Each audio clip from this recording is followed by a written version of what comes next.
What's up, everyone? It is your host, Ghost, coming to you live with another wonderful video. How is everyone doing today?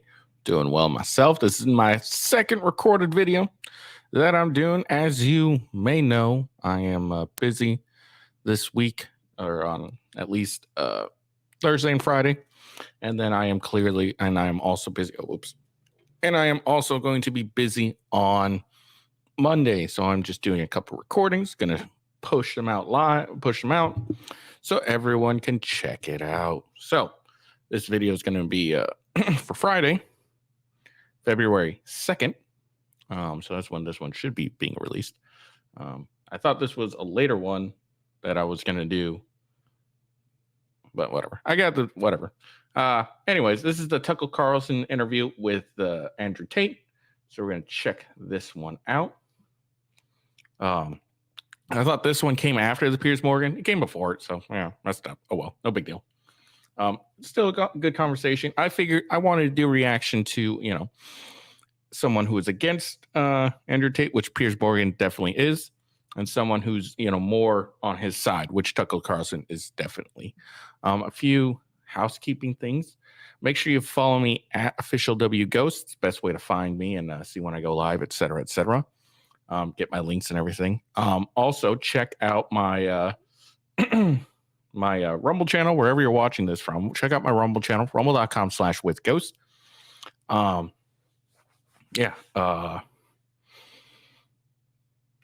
That's home base.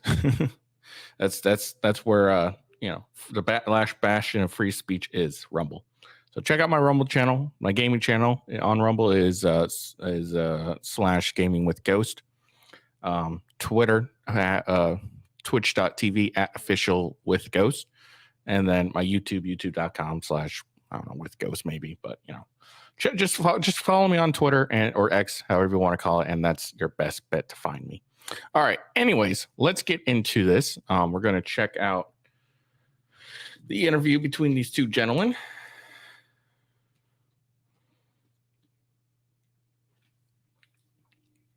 All right.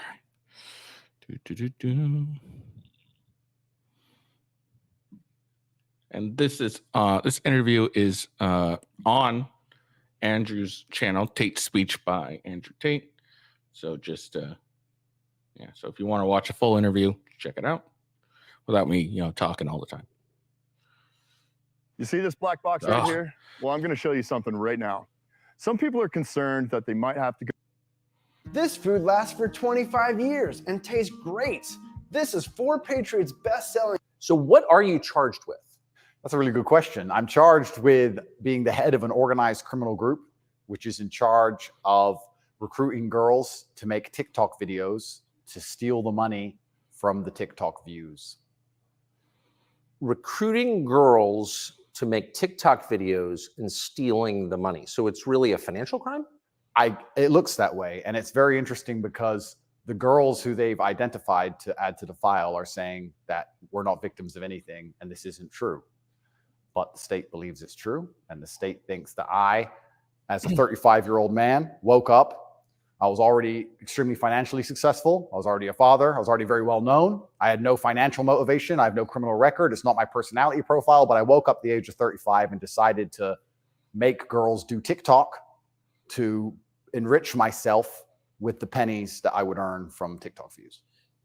So in the United States, I think the belief is that you were charged with human trafficking. Yeah, that's human trafficking, because what you do is you force a girl to work against her will for financial gain. That's human trafficking. And their justification for this is that girls do TikTok. Some girls I know who they found who say they're not victims have TikTok accounts. How do you force someone to do TikTok videos? I guess the prosecutor is going to have to explain that, isn't he? It's a very interesting scenario I'm in, and I'm inside of Romania, so I have to show a degree of respect to the Romanian judicial system. And I have to show a degree of respect to the situation I'm in. But the overall charge is that there's an organized criminal group. There's a group of us. I'm the head of it. My brother is below me. And we use the lover boy method to convince women to do TikTok videos to make money so that we can steal the TikTok money. So there's just to be clear, you are not accused of pandering, of pimping, of forcing women to have sex with anybody. No, not forcing them to have sex, not restraining their movement, not stopping them from living a full life, but the fact that we are somehow convincing them to have TikTok. Very interesting. I don't think... But there's no actual... I'm asking you this because I do think it's a widespread belief that you were accused of pimping. Yeah, no, that's nothing to do with any of this case. Absolutely nothing. And it's kind of scary because the crime in itself of human trafficking is a unique one, because they can ignore the statement of the victim. So the girls have come forward and said, this is insane. You've just picked us because we're near Andrew and we're his friends. But the whole idea of the crime is they can say that she's brainwashed, right? She's under duress. So you can ignore her statement. State says she's a victim, regardless of the fact that she says she's not a victim. So it's very interesting because the difference between sex and rape is consent, right? Right. But Yeah, it's really interesting because, everyone knows they were originally arrested because they were apparently human trafficking people. They were trafficking people. Human traffickers. That's what they were called. They were human traffickers who were taking these women and forcing them to do webcam and stuff. And then after like a year or so of it being clear bullshit, they're like, oh no, it's about this TikTok stuff. Okay. They remove all of that. They're like, nope, you're a victim. No matter what you say, we're just... And this is crazy too. The fact that they can be like, people can be like, yo, I'm not a victim here. I'm not a victim. They're like, no. You don't know what you're talking about. You're not smart enough to know that you're brainwashed. You are a victim. Deciding you're a victim. And they've chosen them. And of course, these girls do nothing pornographic. They've never had sex with anyone, nothing to do with that. So they've picked TikTok. So it's scary. Imagine you're a full-grown man anywhere in the world today. They can find two girls who have TikTok on their phone, which is every single female on the planet, and they can accuse you of forcing them to take the TikTok money. And even if the girls say they didn't do that, this isn't true, then you're still a human trafficker. But force, what does that consist of? Forcing someone to do something? Are they accusing you of using violence or? No, they're accusing me, and this thing, they're accusing me of using the lover boy method, coercing them by being nice. And by the way, these charges presumably are public, so... They're public, and this is extremely serious. But if you actually analyze the overall case against me, they're saying that Andrew and his brother, by being nice men, convinced girls to have TikTok accounts and then take the money. And it's very interesting because inside of the entire case file, there's not a single financial transaction to us for money. What are the penalties? They're extremely severe, 5 to 10 years in jail. And I've already served, coming up now, 7 months in a form of jail. They can only hold you are essentially incarcerated right now. Absolutely, I'm on house arrest, and that counts as jail.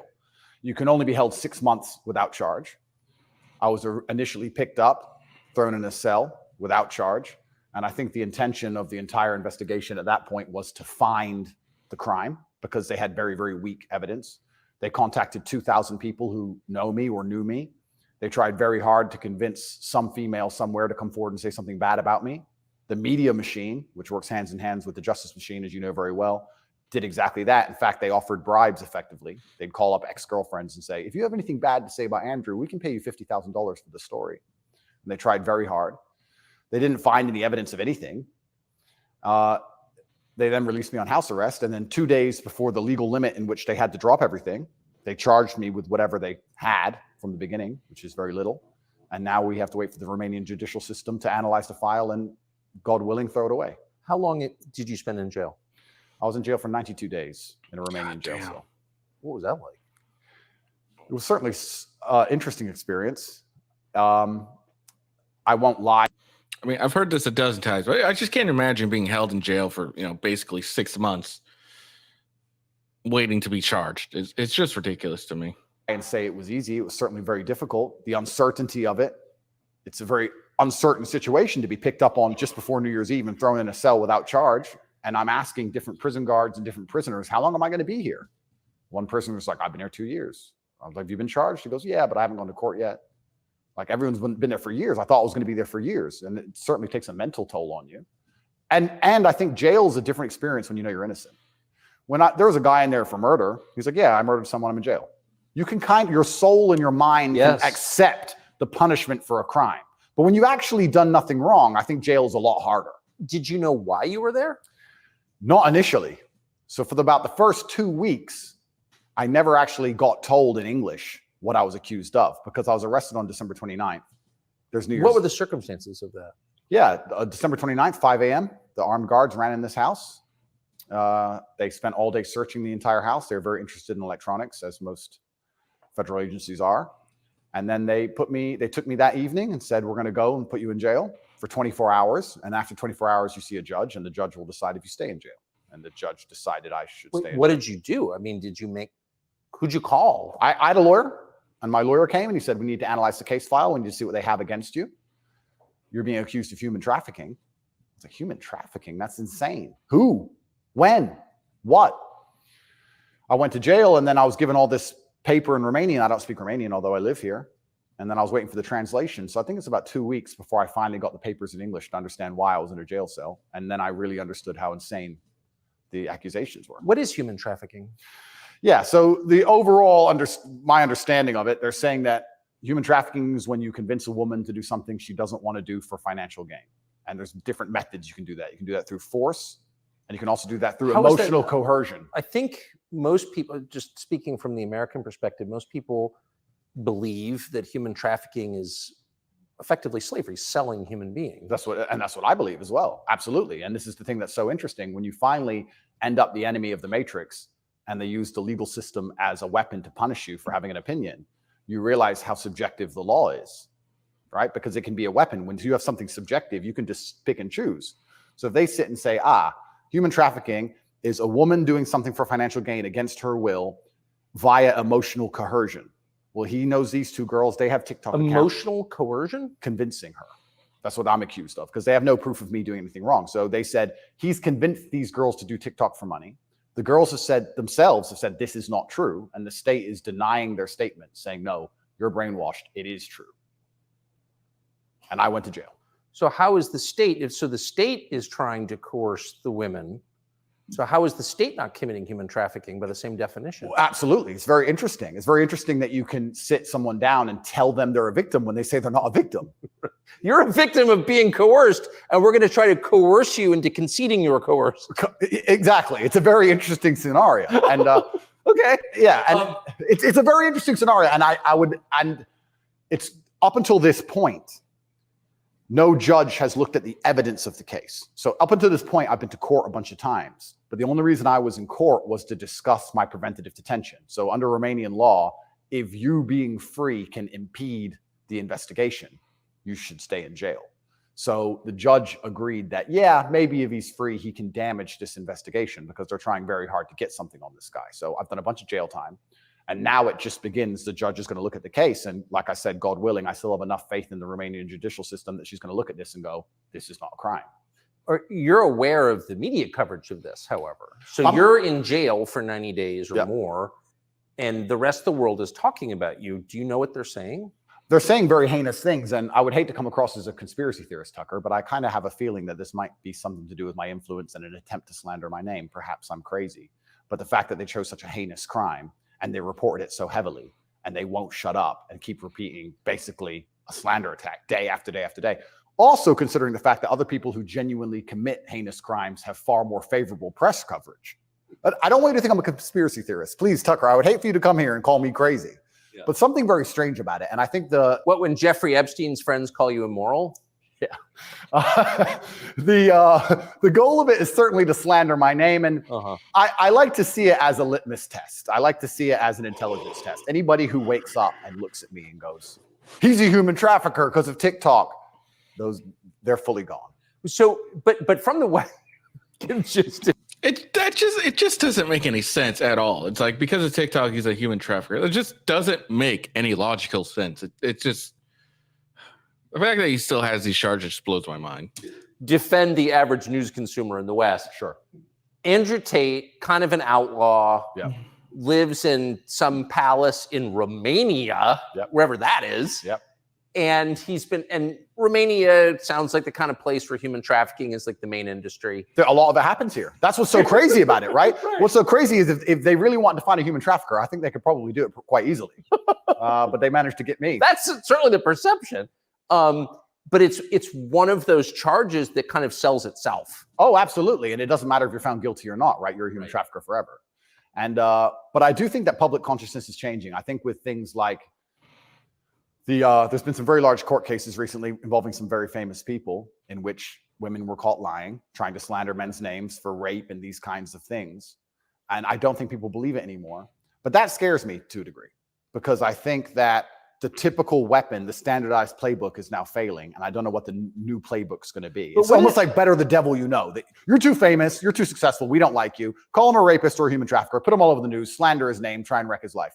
Now that nobody believes it, what's the next move? What are they going to try next? Wouldn't it just have been easier to commit like a massive financial crime and defraud people of billions, come up with like a fake cryptocurrency, call it like, I don't know, FTX, or just give a name to it. Yeah, something random. Steal billions and get your parents involved and buy a bunch of real estate in the Bahamas. And then like, you'd be sort of a hero, right? Oh, absolutely. And I would have certainly made a lot more money than TikTok, because I don't think TikTok even pays you for views. And if it certainly does, I never got a single transaction from it. So it's a very interesting scenario. But if I was accused of a financial crime, my name would not be slandered. So no, of course. Well, of course not. You have the presumption of innocence. So just back to the jail thing. So you're in with your brother. At the beginning, I was not, but towards the end, I was. Yeah. What did you do all day? It's a good question. I looked at the wall, stared at the wall, smoked cigarettes, lots of push-ups, read the Quran. You smoked cigarettes, did push-ups, and read the Quran. Basically, yes. And certainly had some introspective moments. Tried my best to get out, tried my best to via my small phone calls, understand what's happening in the outside world. Tried to make sure that the people I love and care about are taken care of, because I'm the man of my family, and I'm also the man of quite a large, I wouldn't say empire, but life. And there's a whole lot of people who rely on me. You know, you have staff and families, you have children and families. Feeling, yeah. So when you're plucked from that, it's kind of strange. You're in jail. I can't imagine being plucked from my family for an extended amount of time. And, I take care of my family and everything. And all of a sudden I'm in jail for, undetermined amount of time. And I'm just waiting to, get some, maybe some hope that, hey, I'm going to get, be out of here soon. So I continue to go back and take care of my family. All the while I have to do all this other crap to ensure that I don't go to jail so I can continue to take care of my family. It's just fucking ridiculous. And you're concerned for yourself, but your primary concerns are also all your duties as a man. I have duties as a man. I don't want children to starve. You've got a whole tribe. I've got people to pay. So it was very, very frustrating, constantly trying to make sure everybody else was okay and feeling helpless. That's what hurt me the most. I was trying to make sure everybody I love and care about was fine, and I wasn't as powerful as I should have been. And that was very upsetting. And especially if they're going to keep me there for years, I was having serious concerns about how I can feed the people I love. Did you ever come to the edge at all? No, I certainly had some days I was less happy than others, but I made sure that my mindset was built in a way that I could always be doing something constructive. And also, I think you get what you give in life. And if I ever felt particularly sad on a day, I would try very hard to make other people happy, because if I made other people smile, I'd feel better. So even the dinner ladies or the prison guards, I'd try very hard just to make people smile. I know it sounds silly. Some of the prison guards were more open than others, but there's a couple prison guards who were ice cold, who didn't want to say a word to me, and went, "Hey bro, your hair looks amazing." And you just stare at me like he wants, shut up. But I just try my best to cheer people up, to cheer myself up. And as a man, all you can do is just find the resolve to continue doing the best you can in the current circumstance. So what were the other prisoners like? I don't want to insult Romania in any way, and I love this country and I chose to live here. But if I had to describe it for the people, for an American audience to understand, I don't think Romania and a lot of these countries have the same kind of mental health setup or the mental health support that a lot of Western nations have. So you end up in jail. So I think there was a lot of mental health problems inside the jail. So it was very similar. It wasn't just a jail. There was also a lot of mental health problems in there, which adds a new complexity and a new dimension to the suffering, because there's just random screaming and there's suicide and it's certainly not a very nice place to be. Oh, so it's horrifying. Yeah, I don't want to go back. You hear the phrase Romanian prison and it sounds tough. So it was what you would imagine. It is. And when this process is over, there's a lot more I will say, but I will say the staff were very nice to me, and I want to make this clear. I want to make it very clear that all the staff in the jail were very professional and very nice to me. I would almost say that they believed I was innocent and they understood that I didn't belong there. There was a semi-apologetic vibe to the way I was treated by the guards, if that makes sense. Yes. They understood very well. I don't think anybody, like I said, with a functioning brain believes that me at the age of 35 decided to steal TikTok money and ruin my entire life without financial motivation to girls who say they're not victims of anything. I don't think anybody with a brain. Well, the fact that you're not accused of a sex crime or of violence, which I think most people don't really understand. Yep. And they can look it up. Yep. I mean, but you're not actually accused of Correct. Rape, Correct. selling anyone, Correct. pimping. Correct. Okay. That right there raises a lot of questions. Well, yeah, and this is the thing that's so interesting, because I'm accused of using a method of human trafficking called the lover boy method. So how that would traditionally work is a man would meet a girl, become her boyfriend, take her to another country, turn her into a prostitute, say I love you, like pimping. Of course. But they're saying, because all my conversations with these girls are very nice, they're saying that I use the lover boy method to convince them to do TikTok. What's interesting too is the fact that, the Loverboy method, as it's so called, it's basically the same thing that fucking women do, like all the time. They are nice to a guy and give him a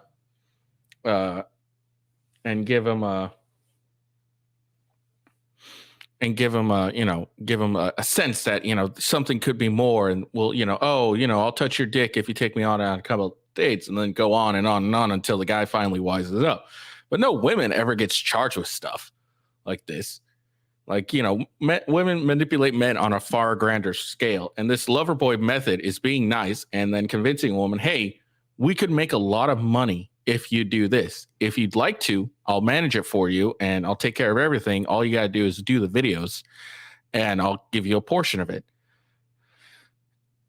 And apparently, I guess according to Romania, women don't have sovereignty of thought, and they can't. They have to be treated like children. Apparently. Once again, I never made a penny from TikTok, and I have no interest in girls' TikTok's accounts, and I've never made any money from TikTok in my life. So that raises the question. So that right there, I think. I mean, we can let people assess. I'm not, an expert on the Romanian legal code, but that's kind of not the impression that most people have. Okay? And that's the media, who have made that the media have tried very hard to do that. And if I had to estimate, I think that the overall intention was just to throw me in a cell, use the media machine to drum up something real. I think that's what the goal was. So, but what's and I believe that. It seems, obviously. Yeah. One thing, I've never been to Romania before, and one thing I'm struck by is the American presence here. Oh, it's massive. Fully understand that. So there are 3 NATO bases here. Yep. Now. They're bustling because of the war in Ukraine. Yep. One's on the Black Sea. Yep. Right below Crimea. So this is strategically important, this country, to NATO. Absolutely. And so this is a lot less far away than I realized. It's much more American influence. Oh, absolutely. I think that played a role? Yeah. Well, I think, and I don't want to get this incorrect, I think it's the 2nd or 3rd biggest U.S. embassy in the world. The U.S. embassy here looks like a prison. It's huge. They've got a huge embassy here. And even during Ceausescu, during the communism days, Romania was an ally of the West, even during communism. Yes. So, yes. Ceausescu came to New York. Yes, that's right. Yeah. So Romania and America have been very good friends for a very long time. I have to be careful what I say, but it's certainly very interesting what's happened to me. The American embassy were not particularly helpful. Let's put it that way. They weren't very interested in me being locked up without charge. They didn't seem very interested in getting me out. But you're an American citizen. Absolutely. And so you're an American passport holder. Correct. So I think the average American believes, perhaps falsely, that if you're accused of a crime in a foreign country, particularly a less developed country like Romania, you go to the U.S. Embassy and someone takes an interest in your case just to make sure that your treatment falls within, accepted standards of justice. Yeah, they came to see me, but when I was asking them what they can actually do about all of this, they weren't particularly helpful. I don't want to peddle conspiracy theories, and I've heard a lot of information, etc. But I wouldn't say they sanctioned it. I don't know if they had to sanction it, but they weren't particularly interested in getting me out. But at least they came to see me more than once. I mean, they kind of pretended to care. The UK embassy didn't even pretend to care. The UK embassy was, I really think they enjoyed it. They didn't. And you're a British subject as well. Correct. And this is the kind of thing, and I want to say this here. I mean, that makes a lot of sense considering the fact that, the UK tried to keep his name out of schools. So, yeah, clearly they're not going to try and get him out when even if injustice is going on. That's kind of frustrating for me because Romania is my home now for 7 years, but I'm half British, half American originally. And when something like this happens to you, you have this longing for home. You kind of want to go home. When you end up in a jail in a country where, even though you've lived for a long time, you don't speak the language, you don't understand the legal system, going to court in a foreign language is far more intimidating than in your own language. Can't even imagine. You don't have a clue what's being said. You don't understand how anything works. I've said this before. I said this in my last video. I think it's very stupid for Andrew to be living in a place for so long and not learning the language, or at least not trying to pick up some amount of languages. It doesn't really make any sense to me, especially for this particular reason. I don't understand why you would want to go to a country and never learn their language at all. Even if they speak, a lot of English and you get by no problem, it just doesn't make any sense to me to not, learn the language. I wouldn't want to trust the interpretations of someone else when it comes to my life. But I guess that's just me. But I don't know. I think this is a flaw in Andrew's thinking. Works. And then you kind of have this longing for home, but I feel like my home countries hate me, and they hate me because of my message, which I believe to be a positive message. I mean, at least if you were in America, you wouldn't have been stuck in jail for, 6 months. They wouldn't be able to put you on house arrest. They wouldn't probably be able to do half the things they've done to you, then. And, there'd be a lot more, like, look, let's be honest. If you took this to, and everything would be the entire, I don't know if there's anything recorded in Romania, like courtrooms are recorded in Romania, but there are you could easily petition for it to be live streamed or shown on video and whatnot, and people in real time can see this. And I wouldn't be hard, like, even though I think there's a lot of problems with the judicial system here, and the judges are looking like they're becoming as corrupt as the politicians. I can't imagine them not a judge coming in, looking at this and be like, there's no way this is going to go through. What is this bullshit? So that's my thing. I'm just saying, like, I just can't imagine this happening in America. And maybe it could. Don't get me wrong. I've seen plenty of fucked up shit. Like, Trump just got lost his defamation case, and his damages were $83 million to a woman who's 80. And all he said was, I've never met her. No, she's lying, and she's ugly. That was her damages. And she deleted all her death threats. So yeah, could it, can it be skewed too? Yeah, absolutely. But I just can't imagine I can imagine happening in New York, but I just can't imagine that, Andrew Tate's case comes up and, a judge being like, yeah, okay. I mean, I've seen it happen, of course. Is it possible? Absolutely. But I just can't see it happening that, often, especially if it was in like a city like Miami or a red state. I can't imagine a judge being like, oh yeah, this is totally valid. We'll keep this going. I just can't imagine that. So you kind of have this strange feeling of homelessness, because it's like, well, if I go to the UK, I believe they're going to attack me the same. If I go to America, I believe they're going to attack me the same. So where do you go? I disagree. It's kind of scary. Where do you go? It's a good question. We're going to have to see. And how did you wind up here? I moved to Romania. I came to visit a long time ago before anybody ever visited Romania. I came to visit and I genuinely fell in love with the place. It truly is a fantastic country. I love nature, as an amazing nature. It's a very safe place. It has this reputation of being dangerous. It's not dangerous. It's very safe. The people are very good. The people are very conservative traditionally. It's almost like America was 20, 30 years ago. It's gorgeous. They have a bunch of nice restaurants and plenty of things to do. And I've never had a problem here in any way. Never had any issue with the law or with the other side, criminals, nothing, until this came out of nowhere. So it's been very strange. So what is it about your message, do you think, that infuriates certain people? Well, my message is traditional masculinity. My message is to stand up and say what you mean and mean what you say. And even going to the gym nowadays is an act of defiance, because when you have a man who's built with any degree of principle, you say no to things. And I think if I have to analyze my message and why I'm so disliked by the people who dislike me, it's not the things I'm saying. It's the fact that if you adhere to my principles and you adhere to the things I say, you end up being the kind of person who will resist certain ideas. You say no. What kind of man never says no? Name a man who never says no. Men say no, right? Men wake up and say, no, I don't think that should be done this way. No, my children will not be taught that. It's no. the father's primary job. Absolutely. So when you say to men, listen, you're allowed to have an opinion. You're allowed to have standards. You're allowed to have boundaries and barriers. You're allowed to get up and become important and work hard and try hard and become the kind of man who can't be controlled.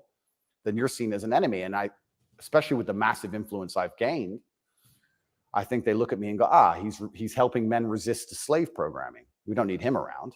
We need to empty their brains so we can inject the slave programming and convince men to be eunuchs. Because once you're eunuched, then you're not a threat. I think I buy that. Because your message, I'm not the world's expert on your message, but I've seen a lot of it, and it's not explicitly political, actually. No, it's not political at all. And their original attack before this Matrix attack is they weaponized virtue, which is what they usually do. There's no genuine virtue inside of these people. They weaponize virtue. They find a virtue, and they turn it into a bullet, and they shoot at you. I'm sure you know very well. Yeah, I've heard. Yeah. I was a misogynist for the longest time just for saying that men should have standards. If you tell a man he can have standards in a relationship in any way, you're a misogynist. It's actually very interesting because what does that mean to have standards in a relationship? But this is the thing that's so interesting about it, because they've gendered the argument when I never did. I said as a man, you shouldn't have a girlfriend who is a liar and a cheater, and you also shouldn't have male friends who are liars and cheaters. You shouldn't be around dishonest people, yes, male or female. Amen. And Amen. they gendered it and said, he's a misogynist. He's saying that men should only act this way with women, etc. I said that men should have standards, and you should have protocols that you're prepared to accept, and you should have hard parameters. And if a woman doesn't want to adhere to those parameters, that's her decision, and it's her prerogative, but you don't have to stay with her. Why should you? What's wrong with that? Well, that's teaching men to say no. They don't want men to say no. So are you arguing that it's better to be with a virtuous woman? I think so, yes. I know that's crazy. No, I'm serious.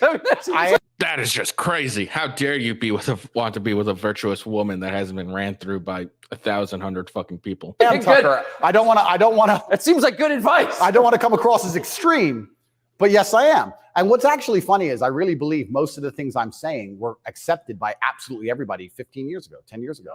And now it's public enemy number one.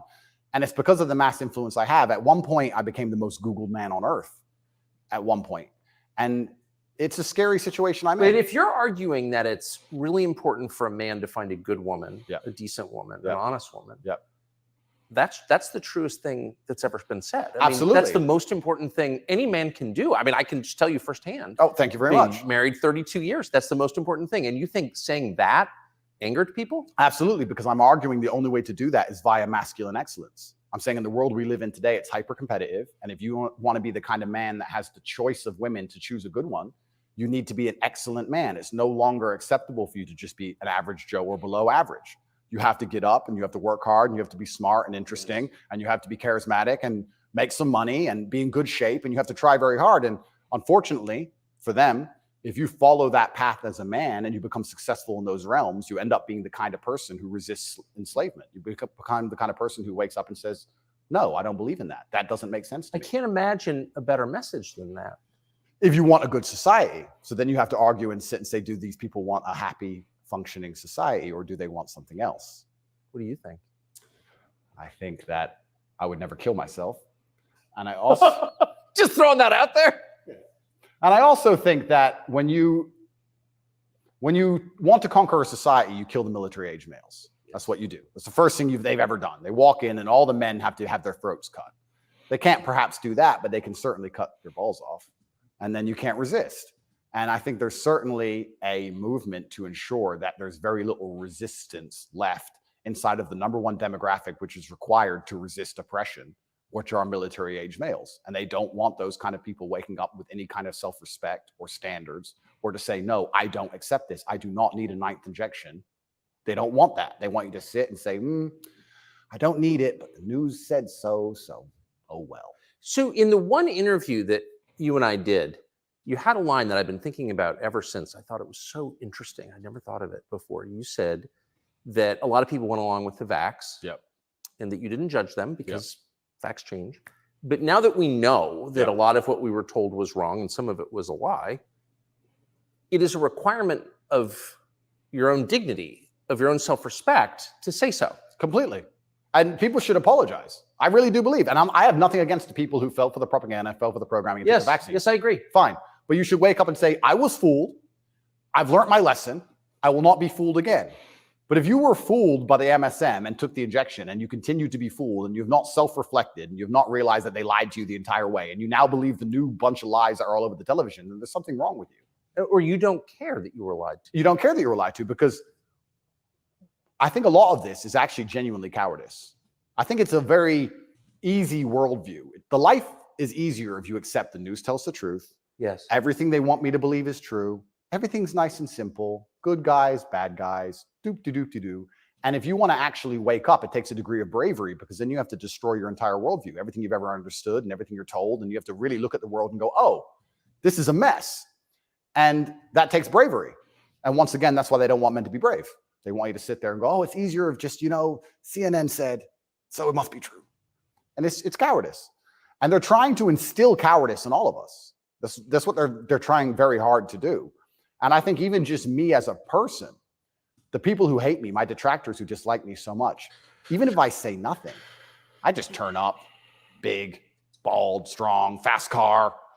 But it's just me. I'm like the enemy to them, because I symbolize men who don't comply, and not don't comply in a negative law-breaking way, but don't comply if we don't agree with that or we don't see common sense in that, we're going to politely decline, and that's simply not allowed. What's it like to have the prospect of prison hanging over you? I think that I like to believe that this is a test from God. I like to believe that if you become the most Googled man in the world for saying that you have mental resilience, that God is going to make sure you don't have that degree of fame without testing you. I like to believe that God comes along and says, yes, I've allowed you to become the top G. We're going to see if you really are the top G. I believe that's how the world works. It's certainly intimidating, especially knowing you're completely innocent. But I believe it's a test, and I believe it's my job to pass the test for my ancestors and for people watching over me and for God. And I think I have to do the absolute best I can possibly do in the scenario and the circumstance, regardless of whether I win or lose. I still believe I'm going to win because I've seen the case file and I've seen that no laws have been broken. But even in the very unfortunate circumstance that this matrix attack goes deep enough to throw me into a jail cell, I think I should handle it like a man. I think I should stay and finish the process, and I should walk with my head held high and suffer as much as I need to suffer to stick by my convictions and know that I'm an innocent person. And I refuse to break. I refuse to cry. I refuse to be depressed about it. I'm going to wake up and I'm going to smile regardless. And regardless of what happens to me, I want everyone to know that, one, I would never kill myself. And two, I think that as a man, there's always going to be a degree of pain and suffering in your journey. I don't think you're ever going to become a successful man or be good at being a man without pain and suffering. And there's many times in my life where something terrible happened to me. And at the time, if I could change it, I would have. But retrospectively, you kind of look back and go, you know what? That was formulative for me. That's right.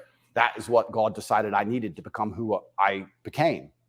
So all of the pain and all the suffering I've ever gone through in my life ended up in the end building me into the person I am. And I'm proud of who I am.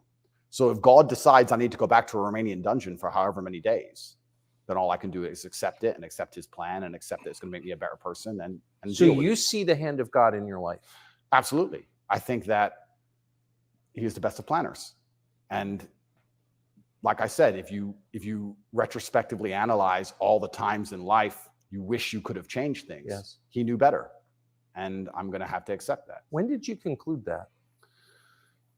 I guess I always kind of knew. I was atheistic for a while when I was younger, but as you get older, you start to look at the world and understand that the thing for me was actually, I guess, a scientific principle. It was Newton's law of equal and opposite force. If there is evil in the world, and I'd like to think we both agree there certainly is, Yes. there has to be an equal and opposite force, which is good. And I would like to think of that as God. Even the idea of God as a notion, even just as a concept, if that idea of God resists evil, then God is real.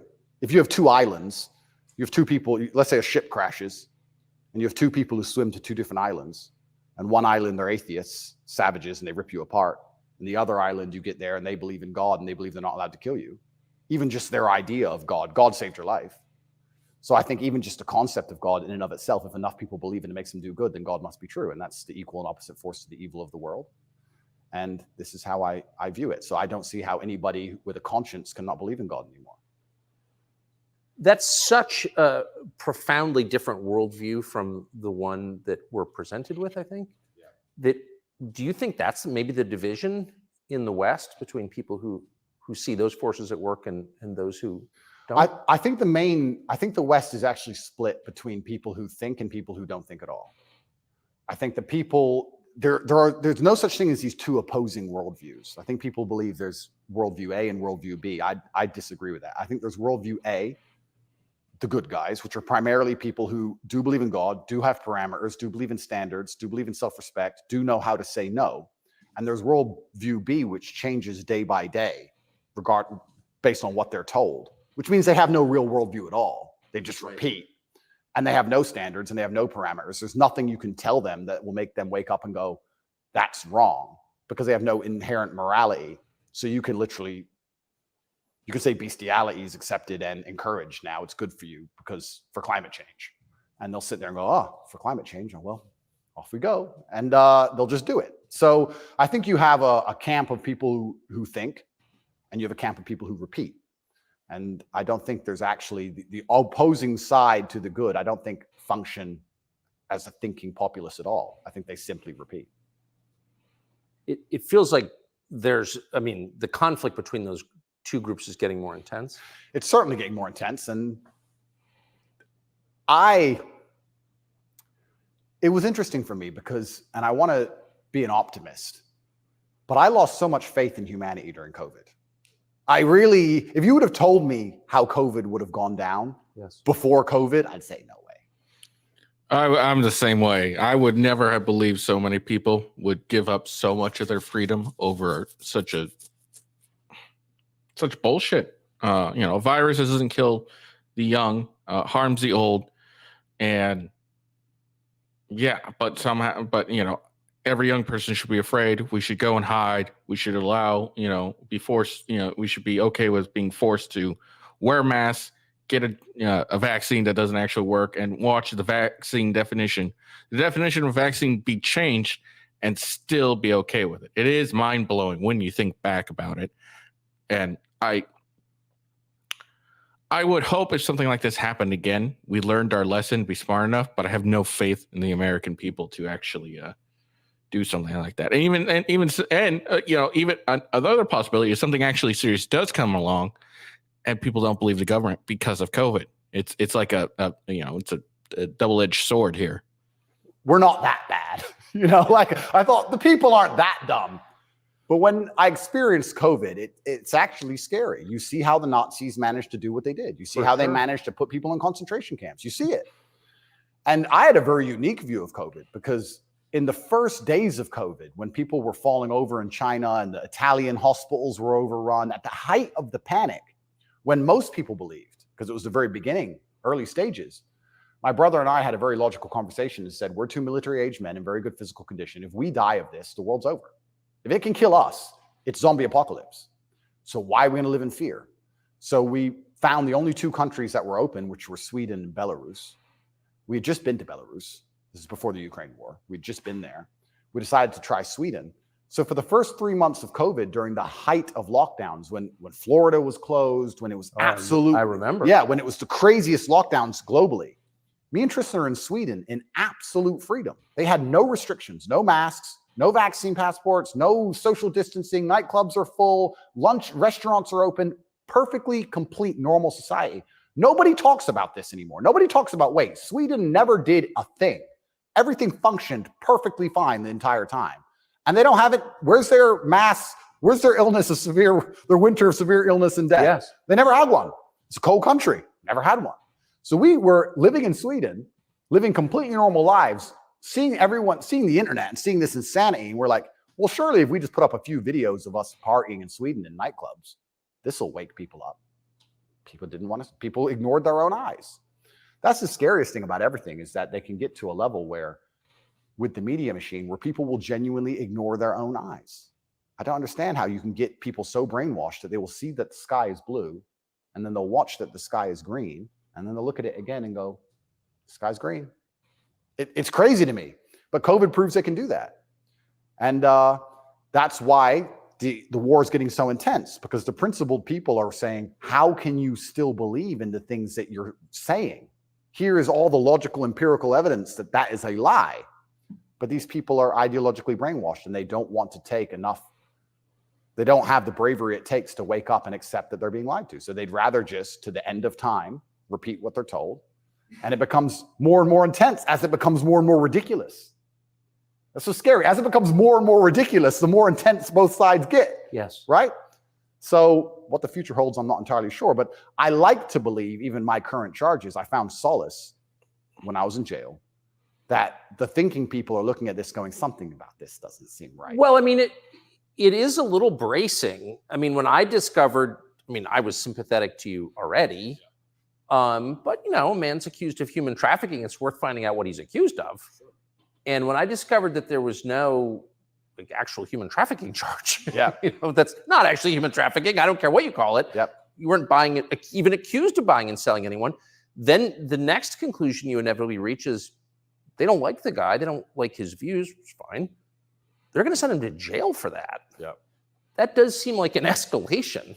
Absolutely. But if they don't like your views and you're inspiring millions of people to resist slave programming, you become a threat. Like, they discuss me. But you can't send a guy to jail because you disagree with him. You shouldn't. But even before I went to jail, the members of parliament in the UK were talking about me and what a dangerous role model I am for young boys. So they launched this initiative inside of British schools to ban me. My name can't be said inside of any British school. And members of parliament were standing up in parliament saying, Andrew Tate is dangerous. He's encouraging young boys to have misogynistic views, because I'm literally telling young men to go to the gym and to stand up for themselves and believe in themselves and believe in something.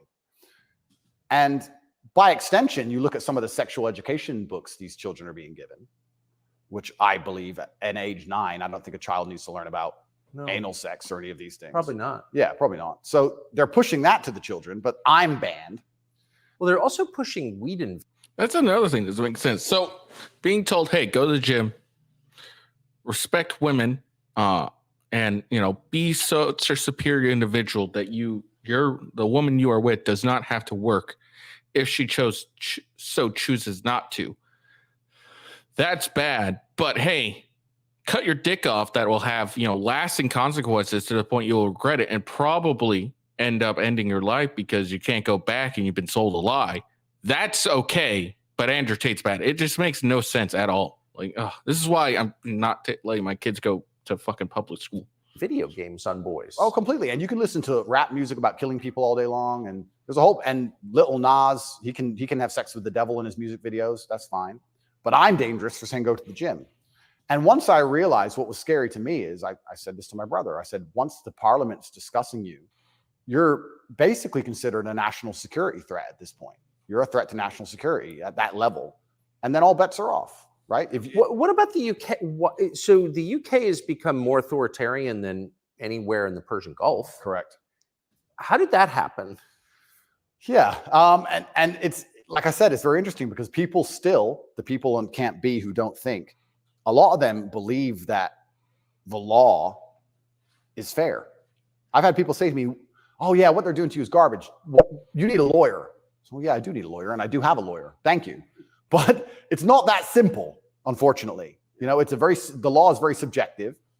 And if they want to attack you with it, they're going to do a very good job of attacking you with it. And And that's what the UK does. The UK have these laws which are extremely subjective, and they can use it as a weapon to basically silence anyone they decide, But or why? hurt anyone they decide.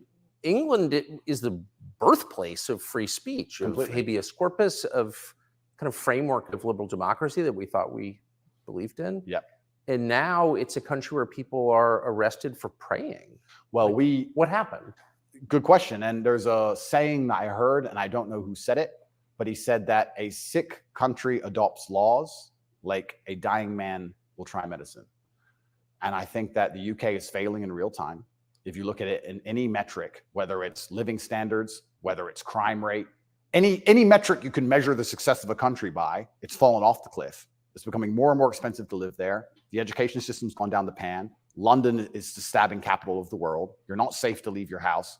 So their answer to this is just more and more and more laws. And unfortunately, as they do that, they're not even intelligent enough to actually attack the people who are doing genuinely bad to the world.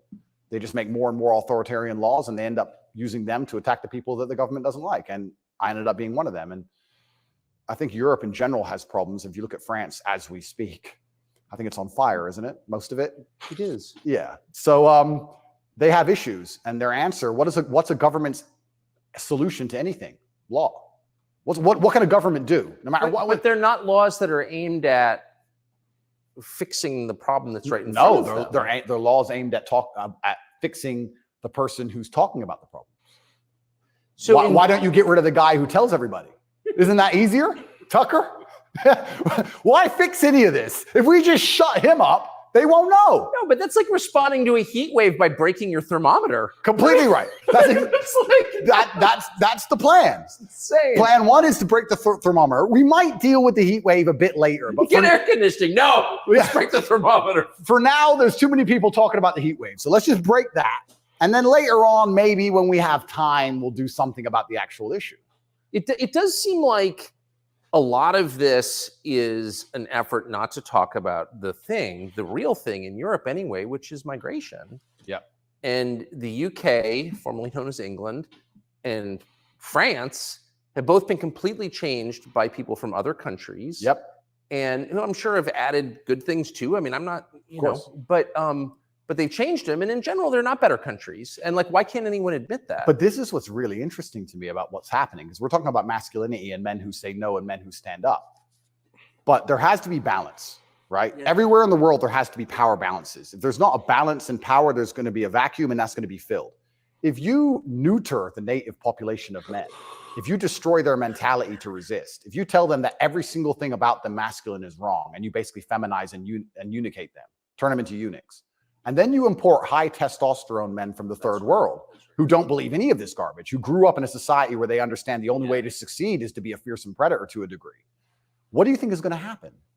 Like, who's supposed to protect the sanctity of these nations and these settlements and these towns and villages? The police? No.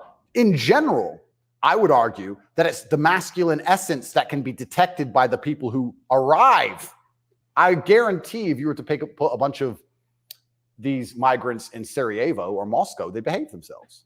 But yeah. I have a feeling they just look around and go, not today. But when you neuter the native populace, then it's like, well, there's a power vacuum. And when there's a power vacuum, what do we expect to happen? So that's what are the French going to do about it? What's your average Englishman going to do about it? Nothing. And that's the thing. And that makes you wonder, is this purposeful? Like, why these two actions of neutering the native populace and importing these high testosterone third worlders are so at odds with each other. Is this purposeful? I'm not sure, but has anyone considered this? So yeah, it's interesting because you talk about these are huge and intentional trends, and I mean they're historically transformative trends. They're a big deal.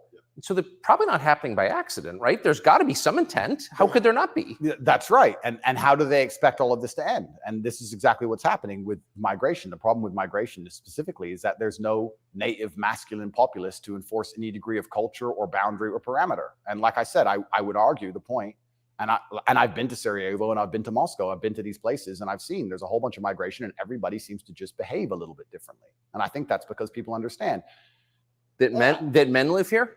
That men live here. Yeah. If you turn up in someone's house and their house is pristine you're probably going to take your cup and you're going to go put it in the kitchen.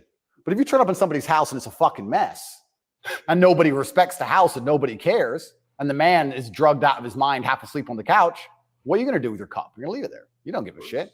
If you turn up to the Western world and look at it, then you're going to hit on his wife. Absolutely. So what do we expect to happen in these scenarios, right? And it is purposeful, and it is scary that even me just telling men to go to the gym is seen as an act of defiance to the point where I have to be punished. I must go to jail. I must be silenced. Thermometer must be broken. If at the end of all of this, no matter what happens, do you plan to stay in Romania? I love Romania. I love this country. And if I am found not guilty, I will stay in Romania. Yeah, I will still. I don't believe that anymore. I think I didn't believe it to begin with, but I really don't believe it. And I really don't believe it now. Again, this was 6 months ago, of course, but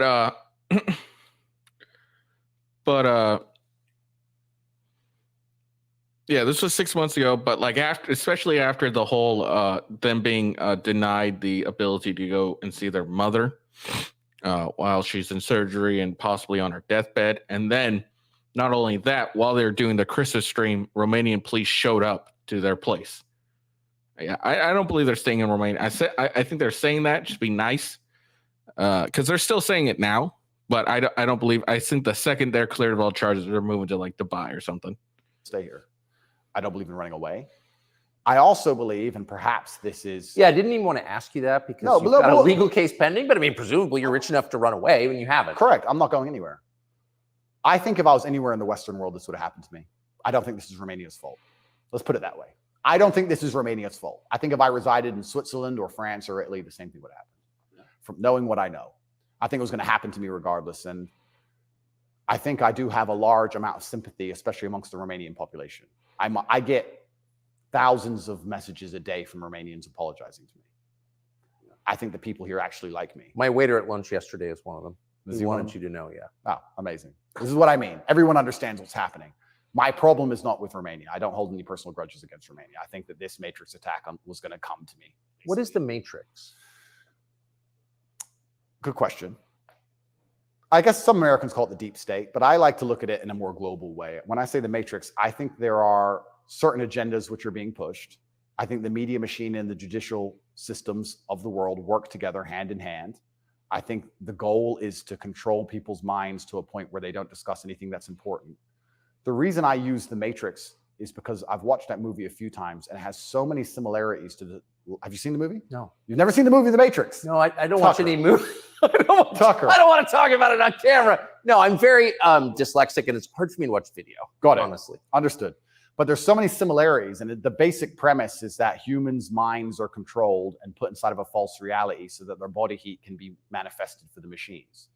And I don't think it's much different to reality. Our minds are controlled. We're put in a false version of reality. We're told things that aren't true. We're arguing over things that don't matter. We're observing a false version of events. And the goal of it is just to distract us long enough for our bodies to be used for the machines, to soulless. And I think it's pretty similar, striking similarities.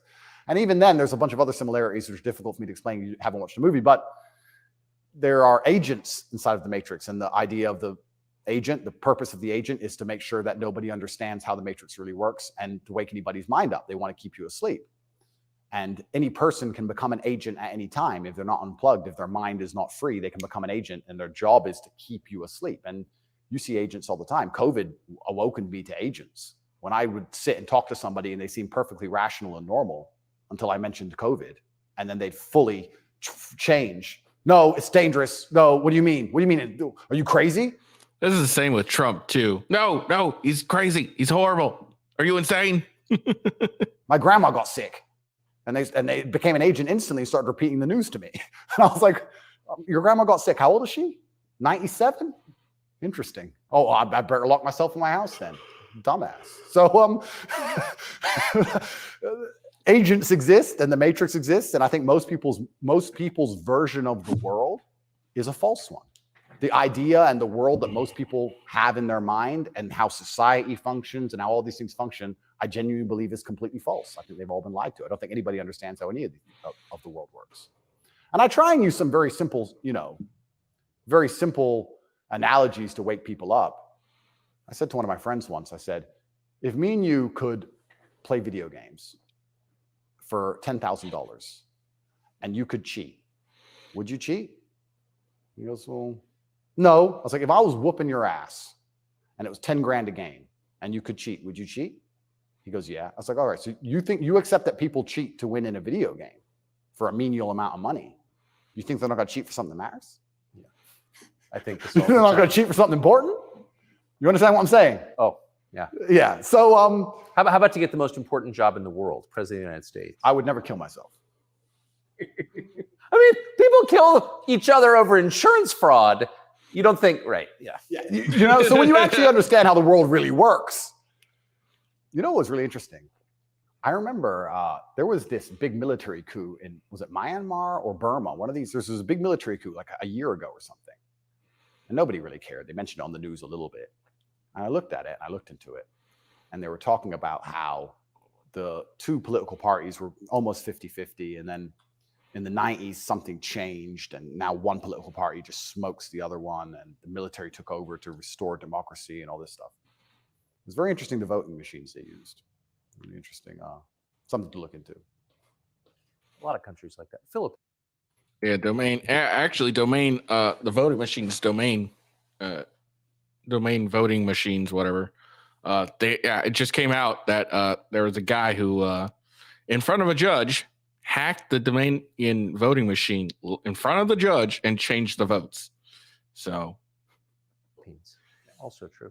Why do you think support for the war in Ukraine, support for Ukraine's side in the war against Russia, support for a war against Russia in the West, is kind of the bottom line issue for the people who run the U.S. government and for the American media? Why?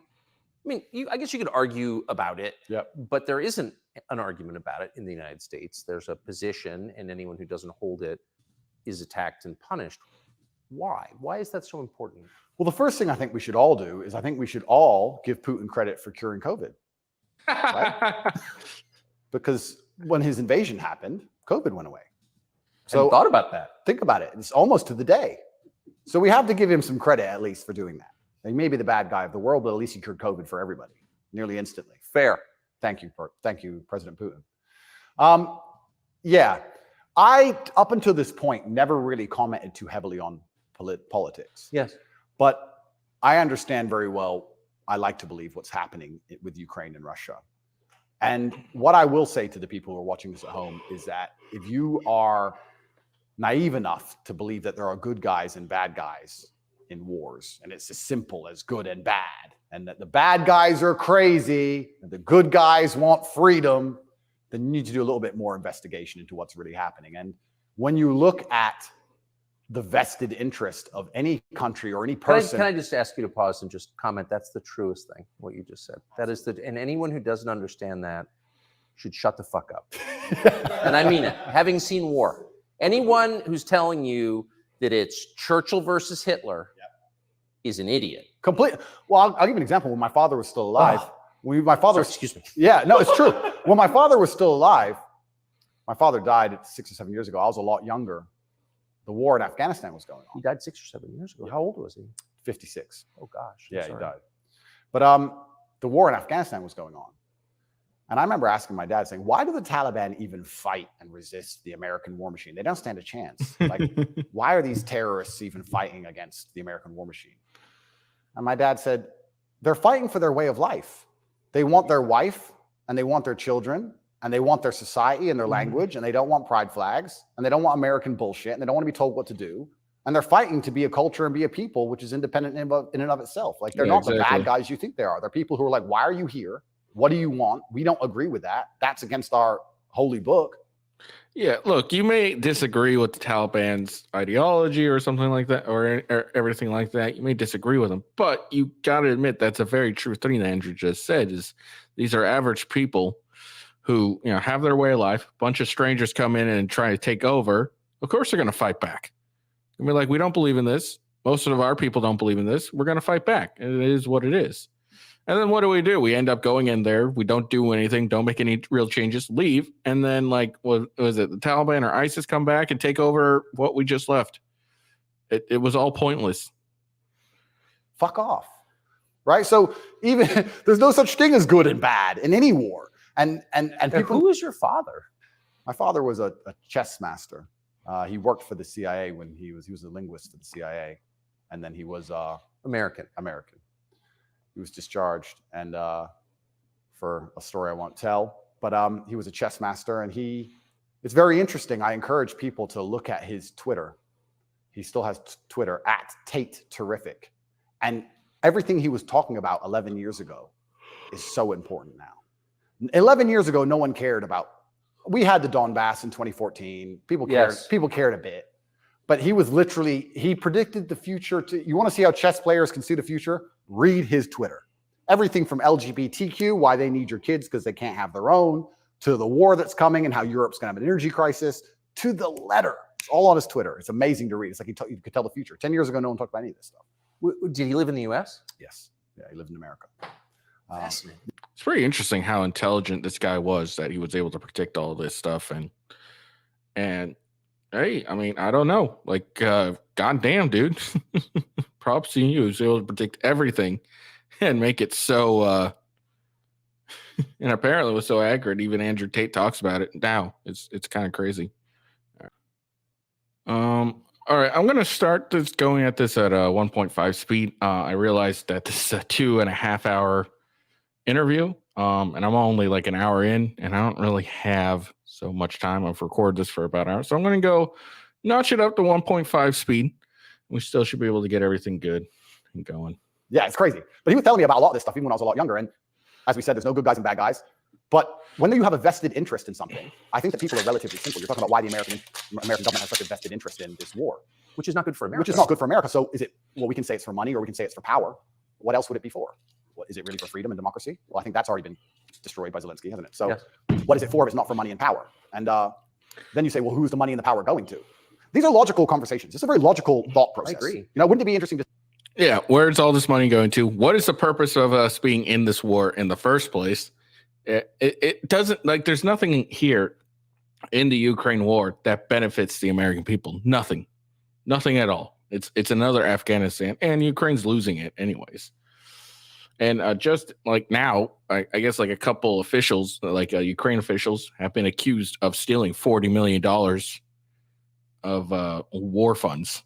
So, I mean, like, what is the point of this? It's ridiculous. Just say, okay, I woke up, I'm an American. I would never kill myself.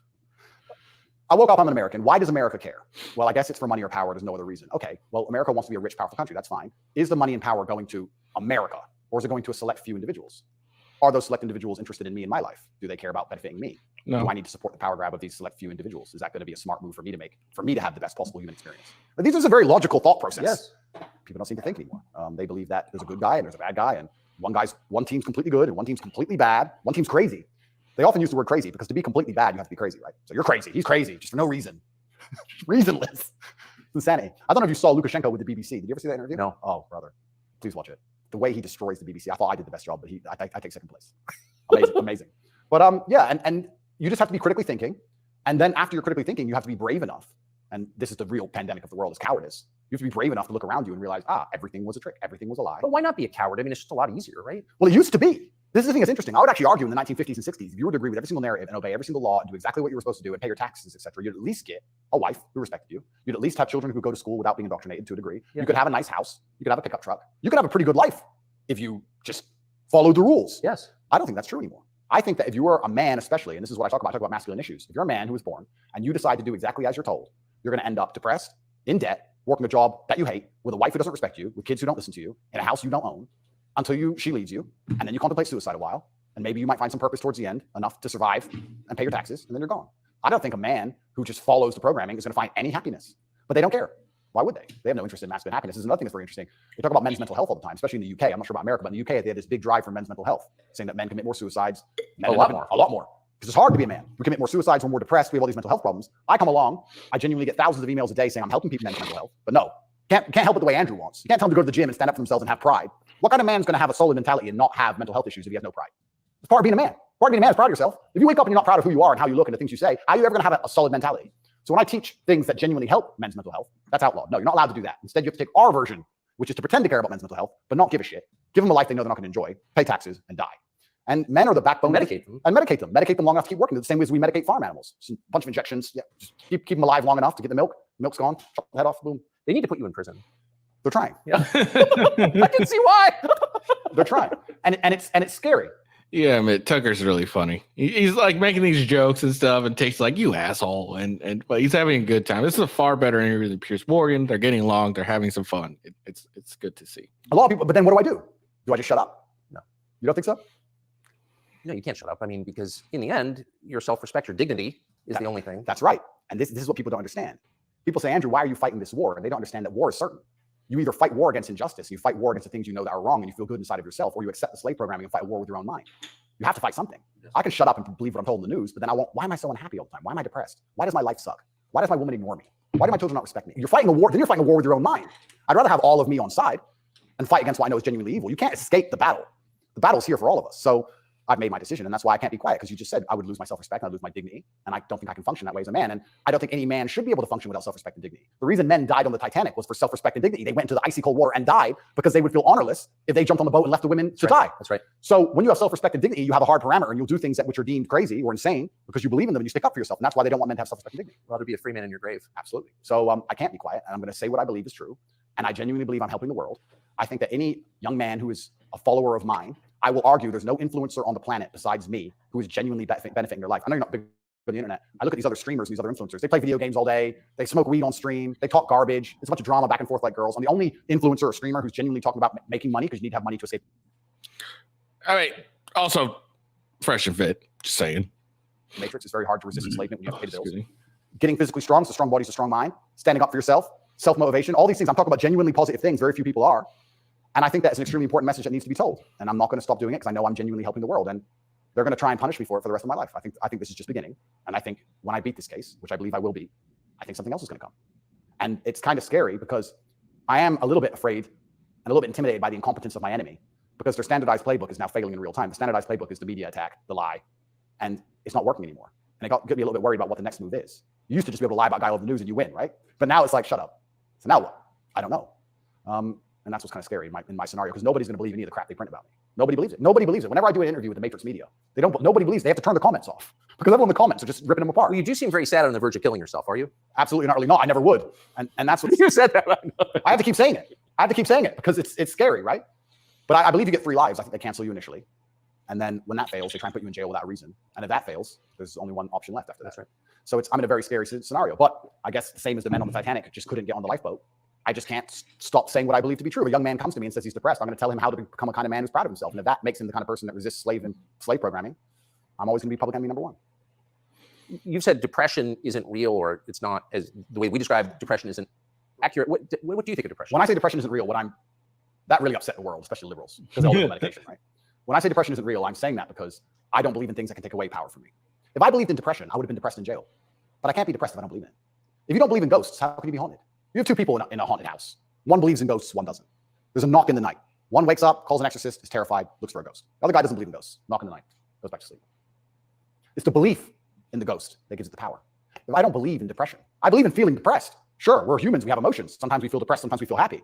I don't believe in the idea of becoming a depressed person who has depression.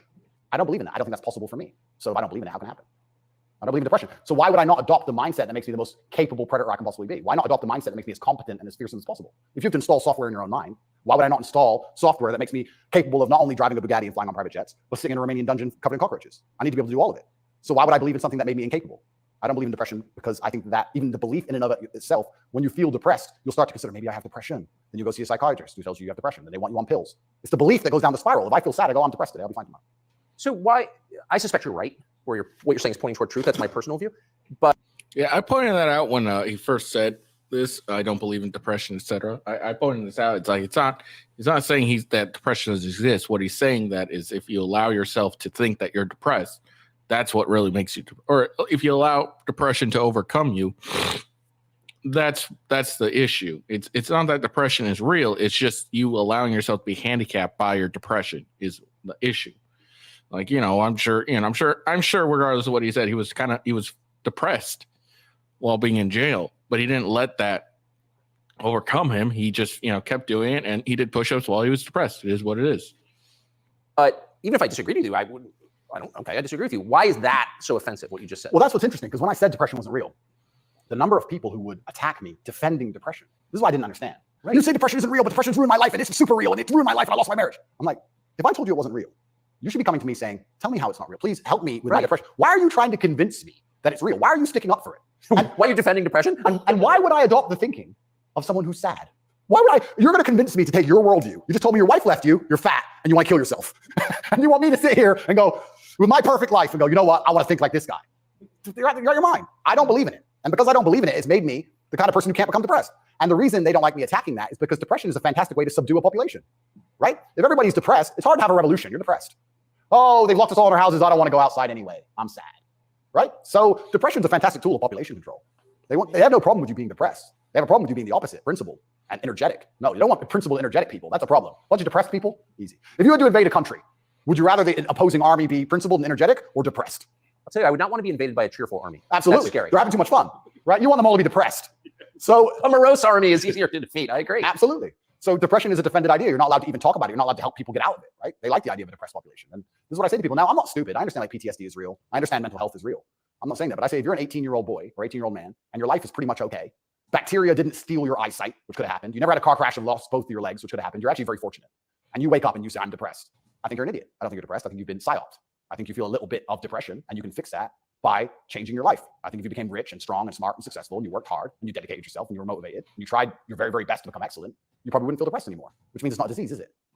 So why would you? Well, the only reason you're even saying you have depression is because you believe in it. So you're arguing for cause and effect. You're saying if you live a certain way, you're going to feel a certain way. Absolutely. And I also would argue that I think we've evolutionarily, even though I do believe in God, I think that we've designed ourselves and the human has grown into a way where if you feel depressed or sad, I think that's a fantastic trigger or a warning signal to do something. If you were to say to me, Andrew, you have to complete this monumental task. You have to conquer the world.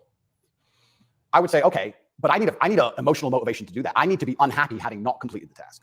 I need to be uncomfortable, right? If you're uncomfortable being out of shape, you'll get in shape. If you're happy being out of shape, then you're just gonna stay out of shape, right? So if you feel a degree of uncomfortableness inside of your mind, I think it's just your mind telling you that something about your life needs to change. Yes. You need to get up and change something.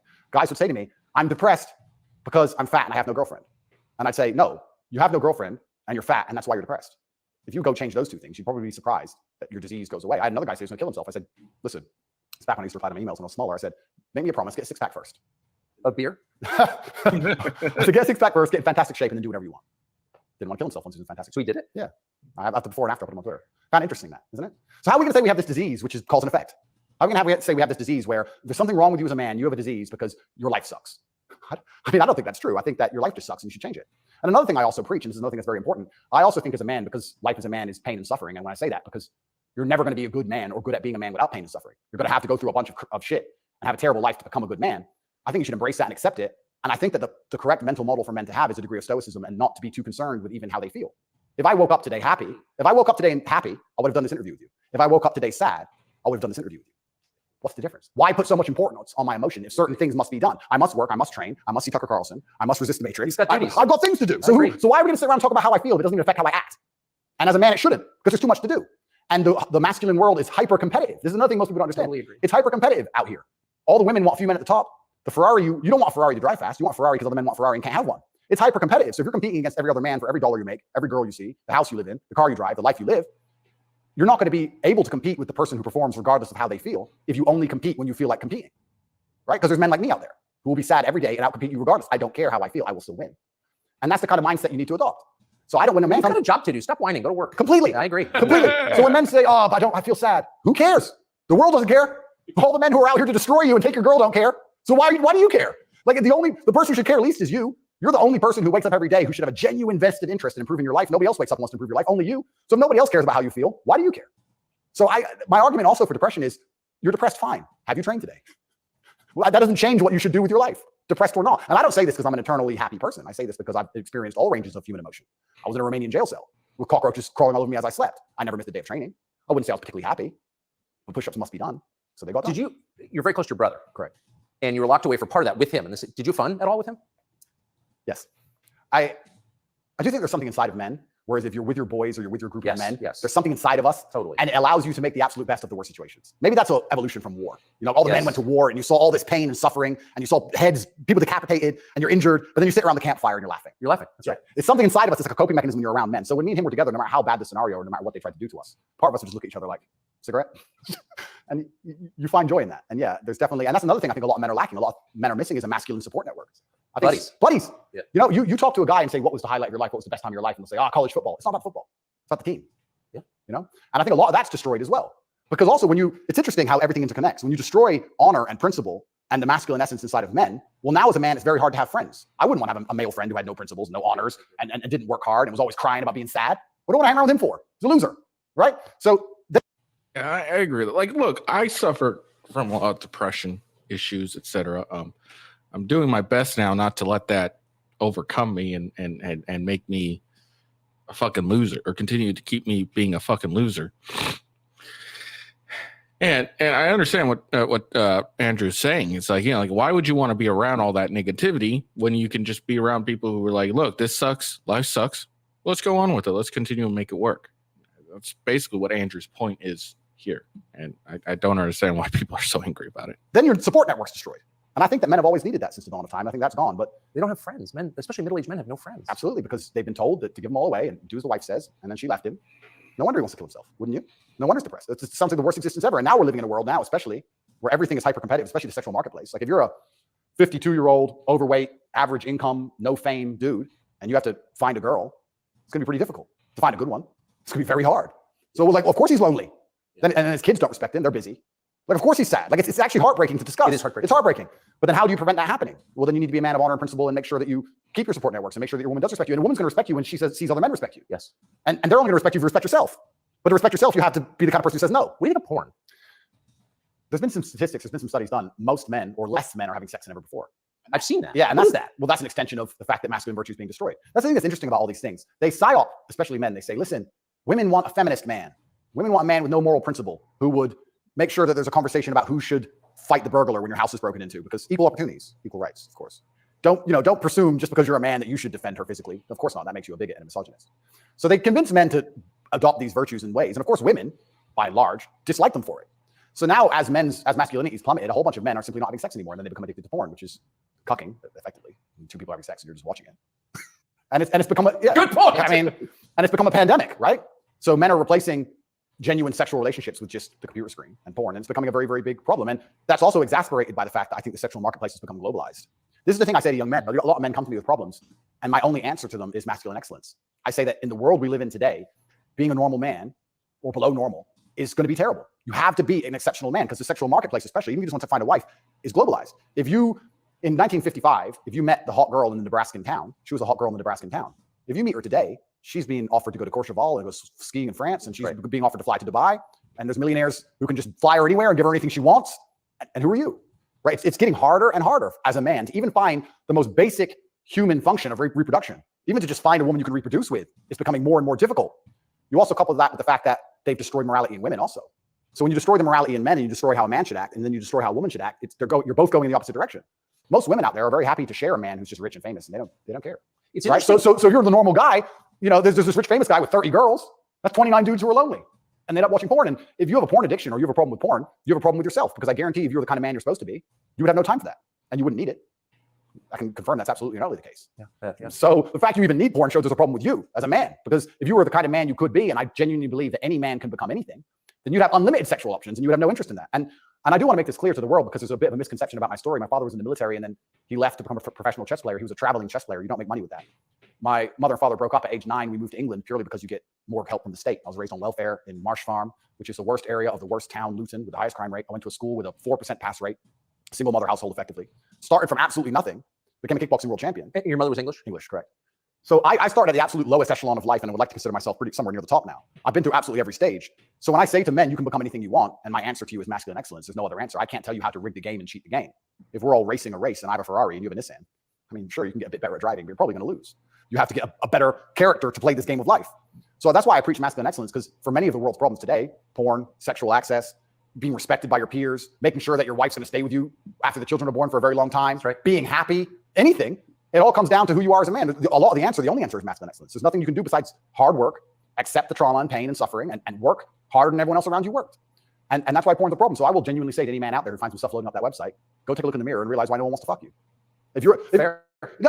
And I said this to guys before. It's a very fair point. If no one wants to fuck you, maybe you should look in the mirror and see why. What are you lacking that women are like, no, this guy isn't good? Are your looks are not on point? Are you not financially, well off? I don't think you have to be like extremely successful, but you need to be well off at least. I mean, are you not that charming? Are you too intimidated by girls? Like, what's going on with you? Because a woman will sleep with a guy she likes. So why doesn't she like you? Check yourself in the mirror, figure out why. If you were a girl with all the choices she has, would you choose you? Think about it. And if you're honest with yourself, a lot of these guys, if they look in the mirror and go, you know what? No, I wouldn't choose me. Work out why and do something about it. Absolutely not self-accountability. This is something that's also missing. I take accountability for everything in my life. Even going to jail, although it was unfair, although it's a matrix attack, although it's garbage, it was my fault. I sat there and go, what did I do wrong? How can I learn from this? Where is my part to play in this? What did I do? Because my actions are what I have the most control over. I have self-accountability for everything. If a woman doesn't want to sleep with me, I don't sit and say, women are this way, society's that way. I just sit and say, okay, why? What can I change? So any man who's loading up porn needs to go have a long conversation in the mirror and realize that he's not desirable or as desirable as he should be or could be. I come from absolutely nothing. I'm mixed race. My father was black and my mother's white. So statistically, mixed race, single mother household, bad area. I ticked every box to end up in jail. I ended up in jail for the wrong reasons. You fulfilled your destiny. Can't escape statistics. I ticked every box to be a delinquent, and I refused to be one. I absolutely refused to be a delinquent. I said, no, that's not who I want to be. I want to be a superhero. And I know the only way to be a superhero is to, one, suffer, like Batman did, his parents died, and two, work hard. What does your mother think? My mother's exceptionally proud of me. She still worries because mothers worry. But even when we were in jail, she said, well, I know you're both strong. So like, she knows she has men. She knows she has, that's pretty great. Yeah, of course. And I think that's what, I believe especially also, I think a man has a duty to his last name. I think we carry the last name. We have a duty to our last name. I am a Tate. I am my father's son. The reason my father is discussed so heavily is because of my monumental success. I keep him alive via my success. I would love to think my son does the same thing. They will talk about my son in a way where they're so interested in his life path that I must be discussed by extension, and then I live forever. So I have a duty to Tate. I have a duty to my last name. I must perform. And this is what I said to my mother on the phone. I'm a Tate. It's fine. Well, but the conditions are bad. Yeah. That's life. And even as a man today, you're waking up, you want to load up a porn website. You should have respect for your last name. And you should sit and say, is this who I am? Is this what I do? A lot of this comes down to the things we discussed at the very beginning: self-respect, honor, dignity. Well, you have no dignity? I have too much dignity for that shit. And a lot of these men have no dignity, no self-respect.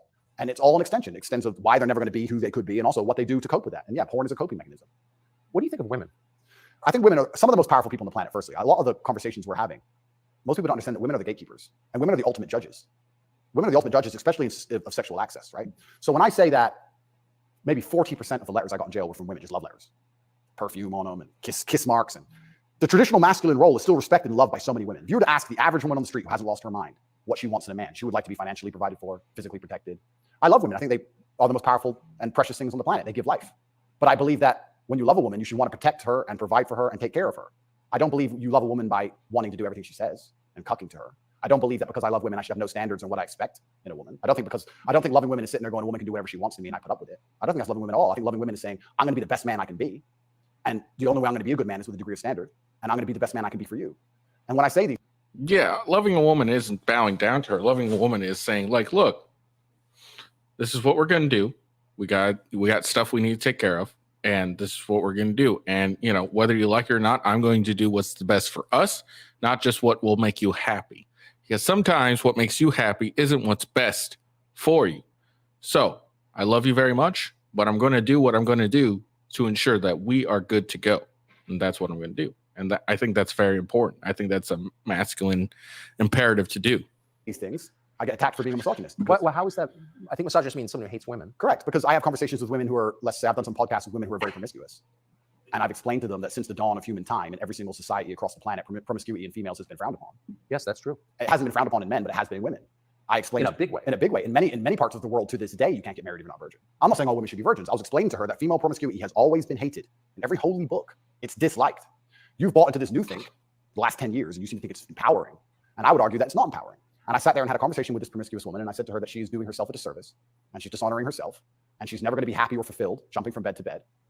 And I was told that this makes me misogynistic because women are empowered and they can make whatever choices they want, and I'm insecure to believe that a woman who slept with 300 men is somehow changed mentally, and her ability to bond and love a man has been affected by that. But it is. That's true. Well, unfortunately, you're going to end up in a Romanian jail cell. No, I mean, I love women. And I've seen it, and that is true what you said. The thing that's interesting is that women intrinsically understand this. Yeah. Because if you see a woman dislike another woman, what's the first name she calls her? Slut. The first thing a girl says to a girl she doesn't like. It's the biggest insult that comes to her mind is that she's promiscuous, right? So it's interesting, but I've been called a misogynist for that. And then I've been on the internet for a long time. I've made some jokes. I've made some videos and people don't understand satire or comedy. There's one that they keep repeating. I made a joke. Next to my bed, I had a Glock, like many people do, and then I had a knife next to my bed, and there was a comedic skit where it said, the girl caught me cheating, and she picked up the knife, and I slapped it out of her hand and said, you still love me? And they cut the bit out where I talked about the girl attacking me with a knife. They just took the bit where I say, slap the knife out of her hand, you're the boss, da-da-da, and he's a misogynist, and it's just taken out of context. And that's another thing that's happened to me, and I am aware of this, and like I said, I take absolute self-accountability, but the way you make jokes and make videos when you get 100 views is very different than the way you would make a joke or make a video when you get millions of views. And when they're trying their best to find, they look at a 4-hour video and find 3 seconds. I'll give you an example of it. Where it hurt me very recently. I did a podcast where I was discussing corruption. I discussed which country I believe is the most corrupt country in the world. They start a lot of wars. And the answer to that by the person I was discussing it with is, well, you live in Romania, Romania's corrupt. I said, Romania is corrupt, correct.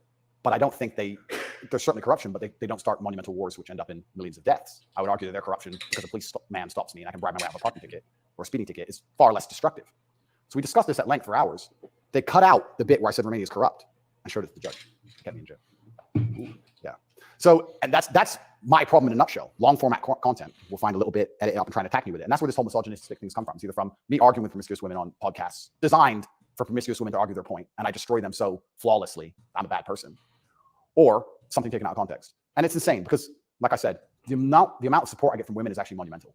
The amount of mothers who write to me and say that their son's doing better than ever. The amount of women who write to me and say their boyfriend's doing better than ever. The amount of women who love me and just want to meet me. This idea that I'm hated by women is probably the biggest lie about this whole story. I don't want to brag, but I can assure the world that's absolutely not true. I had thousands of letters of support from women. In fact, there was one girl, never met her. She would play love songs from her car outside the jail. So she put the music on and play love songs. And I managed to tweet out via my cousin the songs I wanted to listen to. Whitesnake, Is This Love? And she played them for me. Never met her. Don't know who she is. So you're in a Romanian prison cell requesting Whitesnake on the radio in the car outside. Correct. And some girl would pull up and put kind of a surreal moment. Put her speakers on full and play me my love songs for a good 3 or 4 minutes before the police would come and make her move. I got a song a day.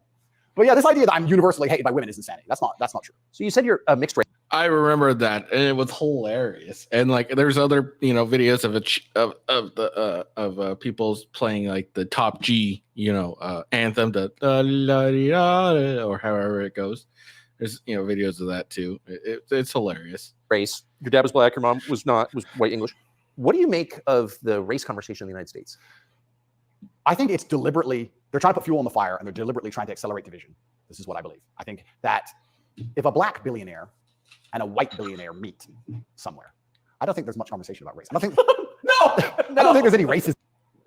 No, they don't care.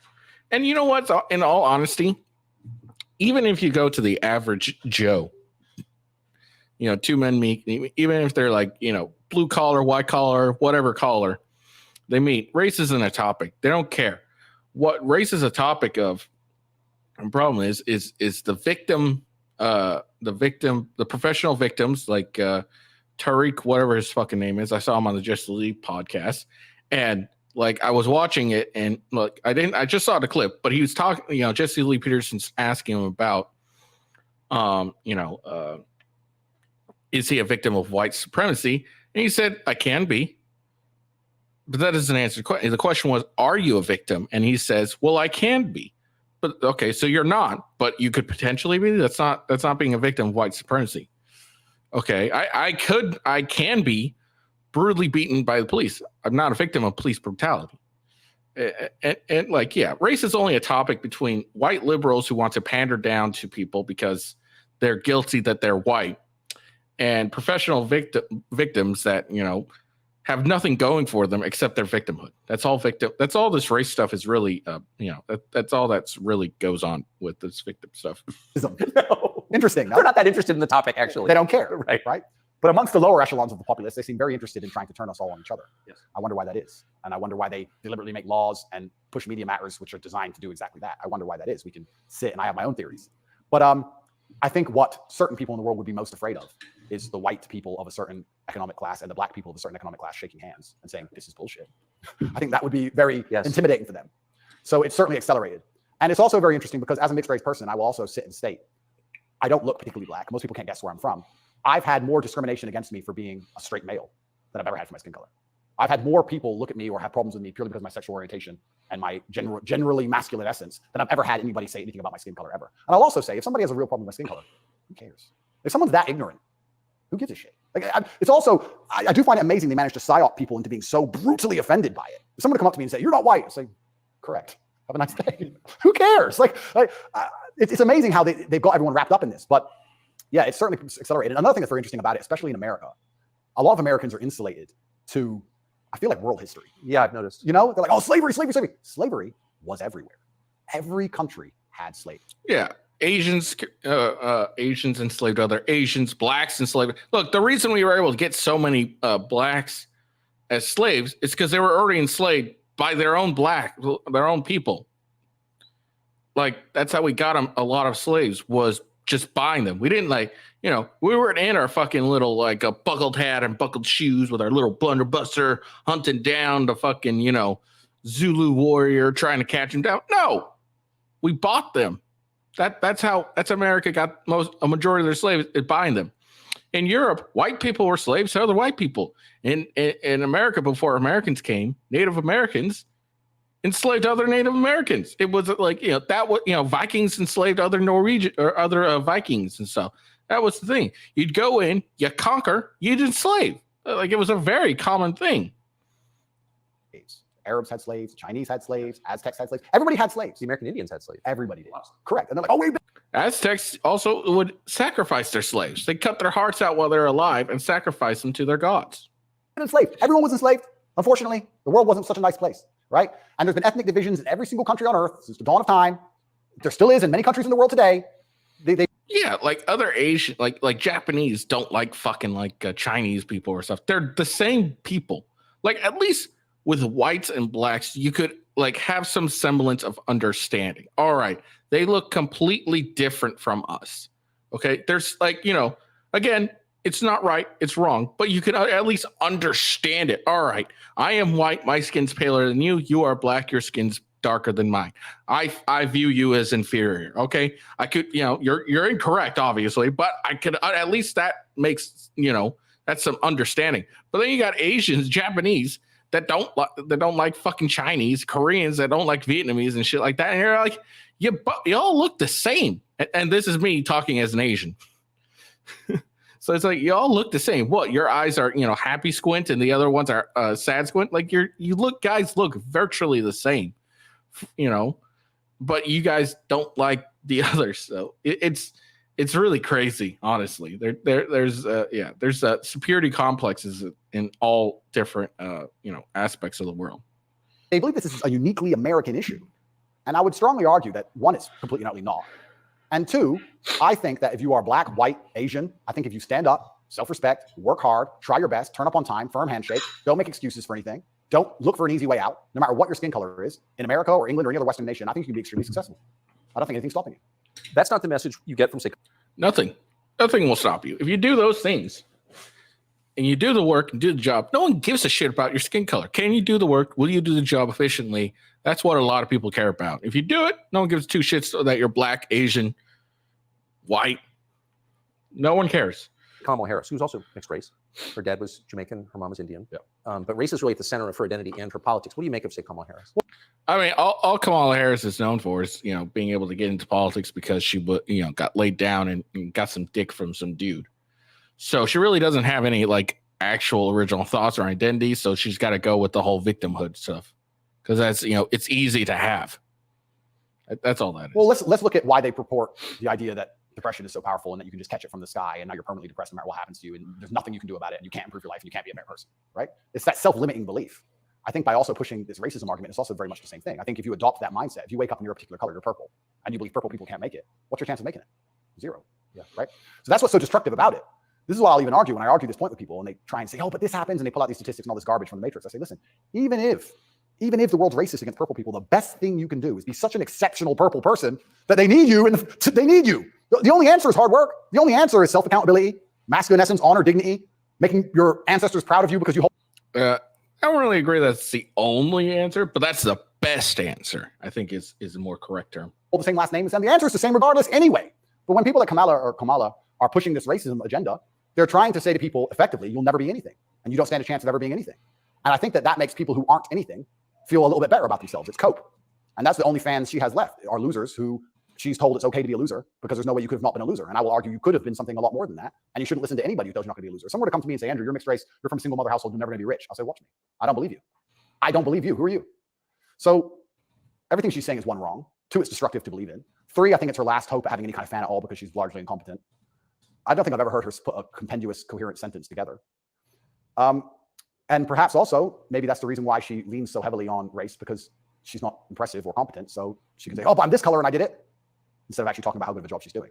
Because if you have to discuss that part of her career or that part of her current life path, I think she'd be in a lot of trouble. I'm going to show you video of Joe Biden's challenger for the Democratic primary, Robert F. Kennedy Jr. Run.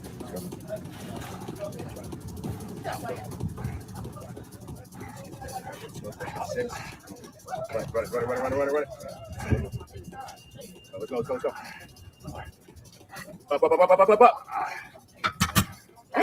What do you think of him? I think a strong body is a strong mind. I don't think there's anything wrong with a man exercising up until the age he dies. Why wouldn't he? I think that the bottom line of masculinity since the dawn of human time has been a propensity and a capability for violence. I think that's what makes a man a man. I don't see any possible negative connotation with being in good physical shape. I think that's a fantastic way to show discipline, which is very important. And any man who's important, especially a world leader. In fact, I love the idea of an elected world leader being in fantastic physical shape. I think it shows that they're a motivated, disciplined person. And I have a lot of respect for him for that. And I think that in the military, we make it mandatory. Unfortunately, when he speaks, you don't fear him. He can be in great shape, but the second that guy talks, that respect and that fear goes out the window because he has some sort of condition, makes his voice sound very shaky, sounds like he's on the verge of crying, at least to my ear. And unfortunately, while I like some of his thoughts, he's not a good bet. Mandatory, right? To be in fantastic physical condition. Yes. So why wouldn't we have it mandatory for people who are in charge of the entire world? I think it's fantastic. The president of the United States seems to be failing physically. As you look back at the country whose passport you hold at the president, what's your reaction? Well, sometimes, and it's not very often, I consider myself ignorant, but I feel like there must be some magic I missed because wasn't he the most voted for president in history? Oh yeah, billions of votes. Yeah, there must be some magic I just can't detect, Tucker. I don't want to. More than Barack Obama. 81 million votes. It's insane. And I mean, Barack, yeah, sure, he was very intelligent, articulate. Yep. He was concise and compendious with his ideas. He could make you understand how he thinks. Yes. But Joe must be better in some way. I can't seem to see how, and I guess the fault is with me. I don't know what to say about that one. It's one of those lies that's so ridiculous that you're just like, okay. He got more votes than Barack Obama. Shut up, he did. Shut up. Excuse me. I want to get your take. This is sort of small ball, but it I think tells you something about a larger trend in the United States. This is a state senator from the state of Wisconsin in a public hearing recently saying in a discussion on a crime bill, fuck the suburbs. Here she is. Fuck the suburbs, because they don't know a goddamn thing about how life is in the city. What is that? There's a hostility there. Where does that come from? That comes from being a perpetual victim. That comes from being told that everything that's happening to her is not her fault and she has no self-accountability. Even though she's managed to become a senator, somehow she's still oppressed.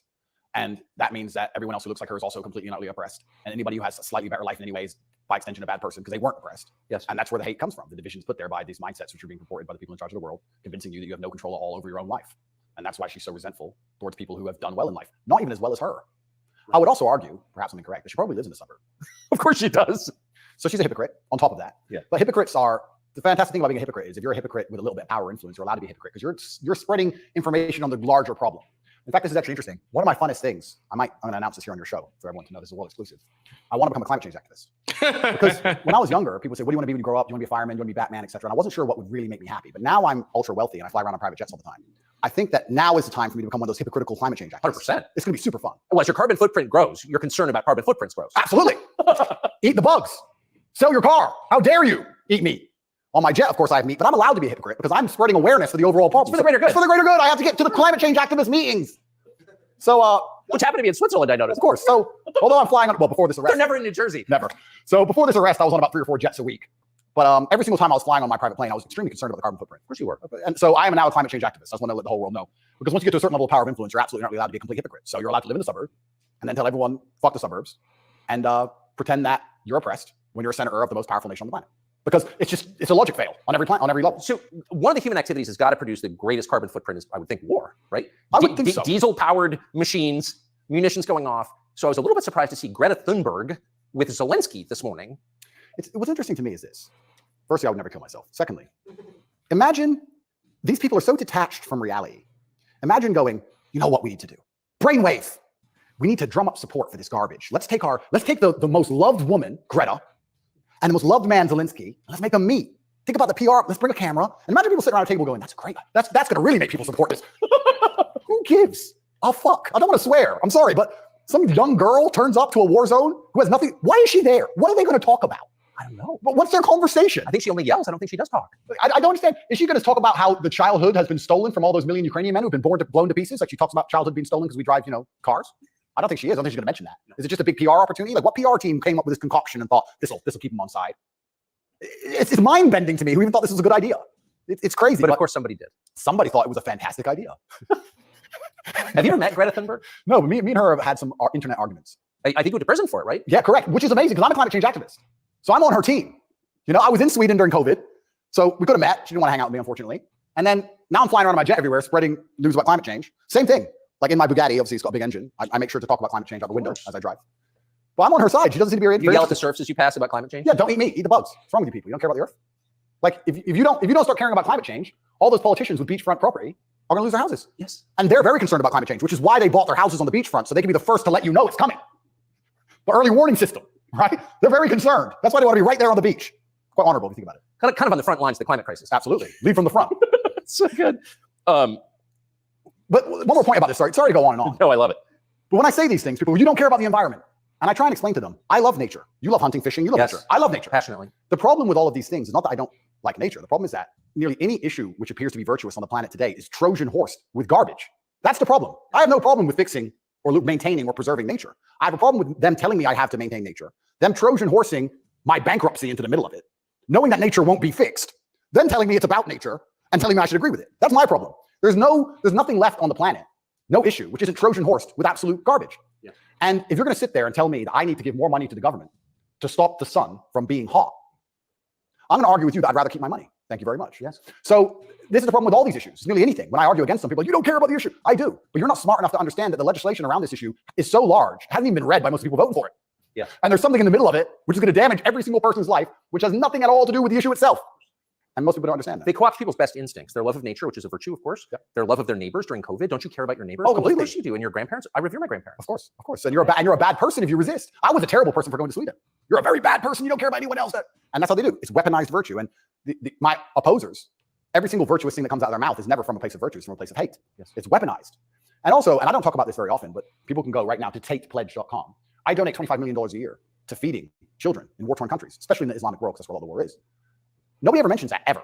Nobody mentions any of the charitable work I do. Nobody mentions any of the lives I save. Nobody mentions any of the people who support me. They don't mention anything at all. They just come along and say, you're a bad person. And I say, well, if I'm a bad person, let's talk about the things you've done to genuinely benefit humanity, besides sit on Twitter and talk shit. Have you ever done anything for anybody, ever? Are you capable of doing anything? Because the things that make me a bad person, right? You don't like me for my principles and the fact I stand up for myself and the fact I have parameters and I say, no, everything you hate about me. Those are the things that allow me to even do good in the world. If I was like you, mush, goo, I couldn't even help anyone. If you had to help someone today, how could you even do it? You're broke and you're lazy and you're stupid. You can't even enlighten anybody.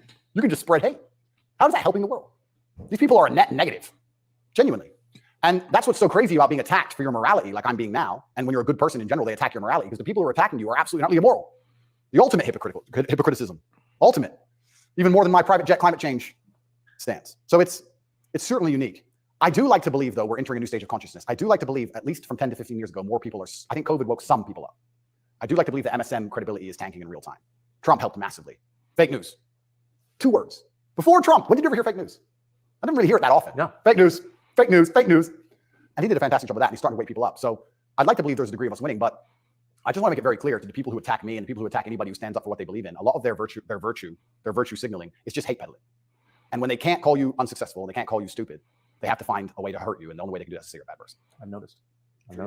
Yes, I have. So here's Joe Biden expressing his concern about how Putin is doing in the war in Iraq. Interesting. It's hard to tell, but he's clearly losing the war in Iraq. He's losing the war at home.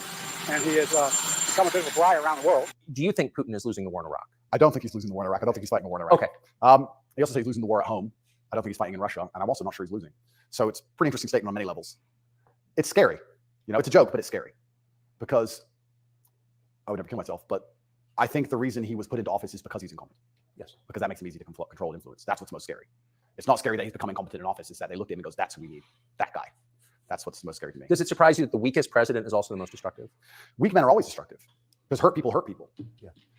I heard someone said that to me a long time ago. Hurt people hurt people. They were talking about a relationship, and I said that's true. If your heart's been broken, you're probably going to be a bit of an asshole and break someone's heart. Hurt people hurt people. And then I thought, well, if you're a weak man and you're going through life and you don't have the strength and resilience to resist the trials and tribulations of being a man, and you're constantly hurt by everything, and you're constantly upset and depressed and sad because you're weak, how could you possibly do good? Hurt people, right? To do good, you have to be a good person to begin with, and to be a good person, you're virtuous and you've gone through a lot of things that made you strong. This is what's mind-bending to me, that the idea that strong men are somehow bad. And it's the ultimate hypocrisy, because as soon as something happens, especially physically, as soon as liberals attack, they call the police. Defund the police. Call the police. Don't be masculine. Police officer, please. They want a big, strong man with a gun. Guns are bad. They want him to have one, right? So the ultimate hypocrisy on every level is absolutely utterly insane. At the base realities of humanity, the absolute base reality, strength in men is respected and wanted. And I think that the closer you get to unfortunate circumstance, the closer you get to reality. They go hand in hand. And then everyone's looking for the strong man. So strong men should always lead, I believe. And for the longest period of human time, that's how society functioned. The strongest men led. But in the Western world now, that doesn't seem to be the case anymore. And weak men are emotionally led. They're not particularly stoic. They're impulsive. And I would say that the most heinous acts, perhaps, that happen in modern society today are purported and committed by weak men. I don't think a school shooter is a strong man.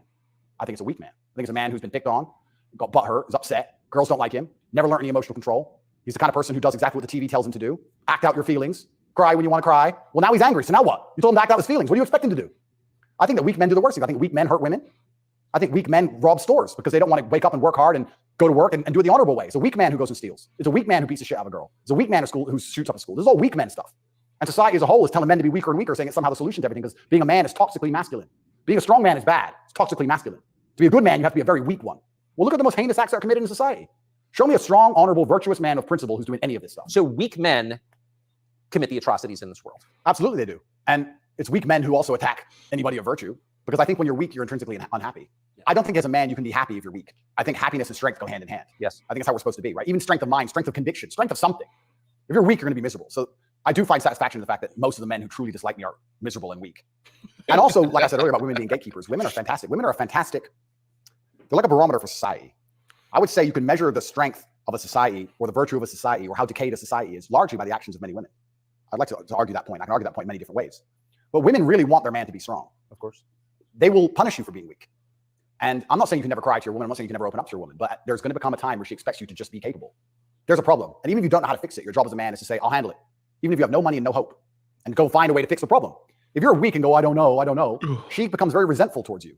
And she'll punish you for that weakness. And I think what she's trying to do on an evolutionary standard is inspire you to man up, because it's your job to protect her, isn't it? So if she sees you and looks at you and doesn't see you as a man who can protect her, she can't respect you. So every survey of female happiness in the West shows just a straight decline since about 1970 till now. Women are becoming less happy in the West. I think it's very obvious. What accounts for that? How can you be happy when all the men around you aren't men, right? We are the most beautiful union that God has possibly created on the planet. A feminine woman and a masculine man. It's the most beautiful union that can possibly exist. It raises children the best. Both parties are happier. Both parties gain. It's a net positive for everybody. There's no negative. There's no downside. But if you destroy one side of the equation, then the other side is going to be completely and utterly miserable and unhappy. How as a woman can you be happy if you can't find a man who you believe can protect you, provide for you, sticks up for you, has morals, has principles? There's none of those men left. So then what they do is just go from man to man trying to find it. And by the time they've been through enough men to maybe find someone semi-close to it, they've been through too many men to ever be happy. And then you have the absolute destruction of Western society. We talk about why men don't get married anymore. I can tell you why I wouldn't want to get married in America. I don't see the point in being married to a woman who's had so many partners before me that she can't properly pair bond with me and then giving her the opportunity to financially destroy me. I think that would be a bad chess move. And I do believe in marriage. I think society would be better if everyone was married. I'm saying that if you're living in an immoral society, being a moral person, if you're not careful about it, you can get wrecked. Yeah, Andrew's completely right about this. Like, marriage nowadays is heavily favored in favor to women. They get every advantage and all the benefits, and they don't even get to, there's nothing men can, like, Fresh and Fit go do it, say it best. It's like, name one thing a man can get in a marriage that he can't get, in a regular relationship. And the women are always silent when asked that. They have no fucking clue. They're like, So, Andrew's completely correct about this. And I'm saying this as a married guy myself. I'm legally married. So my wife can totally screw me if I get, she wants to. But, I got married back in 2018 before I discovered all this red pill stuff and, understand and gained some knowledge. And, look, I've heavily mitigated the risk of actually getting a divorce. I think I've done that fairly well at this point. I'm going up and about to hit 6 years of being married. So I got 4 more years and I should be okay. because like the marriages typically end like, you know, when it comes to divorce, like between 7 and 10 years, I believe. So I got like I got like 4 more years and I should be 5 more years and I should be in the clear, right? Anyway. Well, yeah, no, marriage is a scam in the West nowadays. It's kind of ridiculous. The game is rigged. You have to be very careful if you play it. So how do we encourage men to get married? Well, they need to be worth marrying, but so do the women, right? So everything's decaying on both sides. Everything's spiraling. One of the reasons I also got called misogynistic, and I'll say it here, I argue the point that for the longest period of human time, evolutionarily, women had to adopt and find a way to take the ethos of an opposing tribe perhaps quicker than a man could because of war. If the men would fight and a tribe lost and the women survived, they had to change how they thought to fit in with the new tribe to survive. Yeah, because they'd be carried off. Of course. Like the French women were sleeping with Nazis towards the end of it. Towards the end of Paris occupation, all the French women were sleeping with Nazis. When the Nazis got kicked out, the French women had their heads shaved because they got caught hanging around with German soldiers. The German soldiers killed their husband. 3 years later, they need to eat. If you ever watched Band of Brothers, you got to see that in an episode. It's kind of crazy, honestly. So the German soldiers have a wage. He's handsome. It's amazing how quickly they can adapt. And that's for their own survival. That's fantastic. But then if you extrapolate out and you understand that to be true, then you also understand that women are more susceptible to programming to a degree. I got called misogynistic by saying that if you sit 100 men and 100 women down in front of propaganda, I believe that women are more likely to believe a lot of that. I think a lot of liberals are female. They're more emotional. And it's easier to convince them of something if you use an emotionally led argument, right? So if by extension you now have women who are emotionally led, who are being convinced and their logic is failing because they're being tricked with an emotionally led argument, and the man they're meeting has no principle and no honor, and he can't resist that, she's in charge of the house, well, now she's telling the man what to do, right? If I would have come home during COVID and my woman said, you need to wear a mask, I'd say, no, I don't. End of conversation. Or if I was a simp, you need to wear a mask. Okay, baby. All right. So the women are also largely in charge of the psyop because the men are so desperate to get any kind of connection with a real person and avoid the porn screen. And then these women are being controlled by the mass media as a whole. I say this to, I have children, I don't talk about it often, but I say to the mothers of my children, I say, look, either we program their minds or society does. Who do you believe in? Everyone is being programmed by somebody and something. Me, you, everybody. We're all programmed by someone. To sit and think you're above programming is. Yeah, we're all programmed. You're either programmed by religion, by your family. Everyone's being programmed by what you watch. The programming, that's 100% facts. And, sometimes the programming's good. Sometimes the programming's bad. Sometimes the programming's worse. It just really depends. And that's why it's really important to, do your best to try to break out of that. Think for yourself and decide what's best for you and your family. Is incorrect. What you have to do is sit and say, does the person who's programming genuinely have my best interest at heart? What do they want me to believe? Why do they want me to believe it? What happens if I believe what they want me to believe? Where does this lead? That's all we can do. We're all programmed. We're all the sum of the 5 people we spend the most time with, right? So if you have women with no father, no strong masculine influence, who's programming them? The Kardashians and the news, the internet, porn stars? What kind of woman's that going to be? And then if a man finally ends up with her and he has no backbone, what kind of man is he going to be? I don't want to comment on these things because I don't want to make personal enemies of people I don't know. There's a guy called Adam22. Once again, I have no idea who this man is. I just saw on Twitter yesterday that he was with a porn star who'd never done a male scene. They got married. And like a week after their marriage, she did her first male scene with some random dude. And he's on a podcast defending it. Did his wife have sex with somebody else? Correct. Why? Like this is the level you can, but this is what the Matrix wants from you. Yeah. I think it was after this, he gets on a stream with Adam22. Well, at some point after this, he gets on a stream with Adam22 via Aiden Ross. And Adam22 basically offers his fucking wife to Andrew Tate to like help penetrate her, double penetration her. And that's far more misogynistic than anything Andrew Tate's ever said. But no, Adam22 is not getting canceled. He offered his wife, effectively she was his property, to some random dude on the internet, regardless how famous he is. That's what essentially he did. And M22 doesn't get any hate for that. But Andrew Tate, he says, hey, work hard enough, be, popular, be, rich enough to, so your wife doesn't have to work. And, the reality of the life is, if you're rich and famous enough, women will share you. And he's somehow a misogynist. I don't understand this at all. You as a man. They want the woman in charge and the man below with no backbone, because if the woman's in charge, they can emotionally affect her. They can scare her. You can scare a woman easier than you can scare a man. A real man's hard to scare. A woman you can make afraid of the vaccine, right? Be afraid, COVID, be scared. If she's in charge of the household, I would argue in nearly any household where the female was dominant, everyone's vaccinated. I would argue that point hard.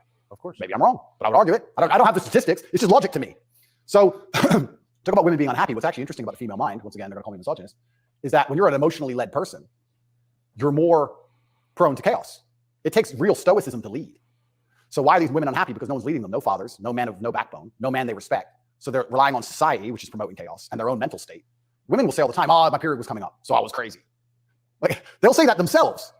So without any kind of hard rock of emotional security, to give her a hug and say, don't worry, baby, calm down, it's okay. When you have no hard rock of emotional security and you leave her to her own devices, she's going to be to a degree chaotic. And you know who told me this? A woman said this to me. A woman said, most women are closer to a mental breakdown than you possibly believe, day by day. I was like, really? She goes, yeah, and that's what I love about my husband. He makes me feel happy and secure and safe. If I'm starting to have a problem, I know I go to him and he makes me feel safe. He's my rock. There's a woman said this to me a long time ago. Yes. So why are women miserable? Because where are they going to get their happiness from? Where are they going to get their emotional stability from? It's not their job. I don't believe it's a woman's job to be emotionally stable. It's a woman's job to do many other very important things that men can't do. More important, they're better than men at a lot of things, women are. But it's our job to be emotionally stable. Women are better than us at certain things. We're better at other things. And that's why as a team, we're so powerful. To sit and pretend we're all the same the whole way through, then why do we even need each other anymore? Well, I don't think we do. Exactly it. And this is why we have birth rates declining, porn, women who are running around sharing one man with no intention of having children, marriage is gone. Like, where do we think this is going to end? And what's interesting about it ends with the training thing, right? Completely. Yeah. That's the ultimate. No, I'm serious though. If there's no, scrambling the idea of the gender binary of sex differences, like that is kind of the end point. Well, the end point is, yeah, men are the same as women, so it doesn't even matter. Right. I could be a woman today, be a man tomorrow. None of it matters anymore. I also think a large part of this transsexual movement, I think a large part of it is a deliberate attack on us and our senses because they're trying to convince us to ignore our eyes. I do believe that is a bottom line. I think the bottom line of slavery are your own senses. Like, no matter what I'm told, that it's cold outside, I feel warm. That's the bottom line. So once they can convince you that your senses are wrong, well, then you're completely open to the slave program. Once you can look at something with your eyes and ignore your eyes, you're a prime candidate. So I think a lot of this has also something to do with that. You are going to say that's a girl. That's what you are going to say because you have to. And if you say it long enough, you'll think it. And if you won't, your children will because we'll tell them. So eventually, you're going to say it. And then it becomes true. Then you ignore your eyes. Now you believe anything, right? So the next thing comes along. Now you believe all the people on the jets telling you about climate change. It's all an attack on the senses. This is America's most famous admiral. It's such an important issue for our youth and adults. As you said, some of these laws are actually extending into adulthood. We often say that gender affirming care is healthcare, gender affirming care is mental health care, and gender affirming care is literally suicide prevention care. Would that be your view as well? I 100% agree. It's genuinely, I want to actually genuinely give my heartfelt condolences to any young person who falls for this crap because you're going to be so miserable for the rest of your life. If you chop off your genitals, take a whole bunch of chemicals as a teenager, you're going to be miserable for the rest of your life. Yes. You're never going to be the person you want to be. You're never going to be accepted as that person. You're never going to feel happy inside. If you fall for this, I genuinely feel sorry for you. That's the first thing I'm going to say. The second thing I'm going to say, I find it very interesting that the only surgery we call affirming is gender surgery. Imagine a girl woke up and said, I was born in the wrong body because my tits are small. I'm a big-titted woman, but I was born in the wrong body.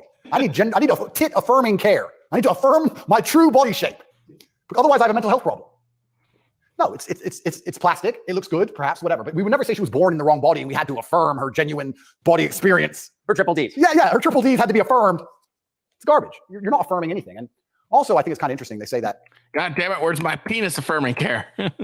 I was born with a bigger dick.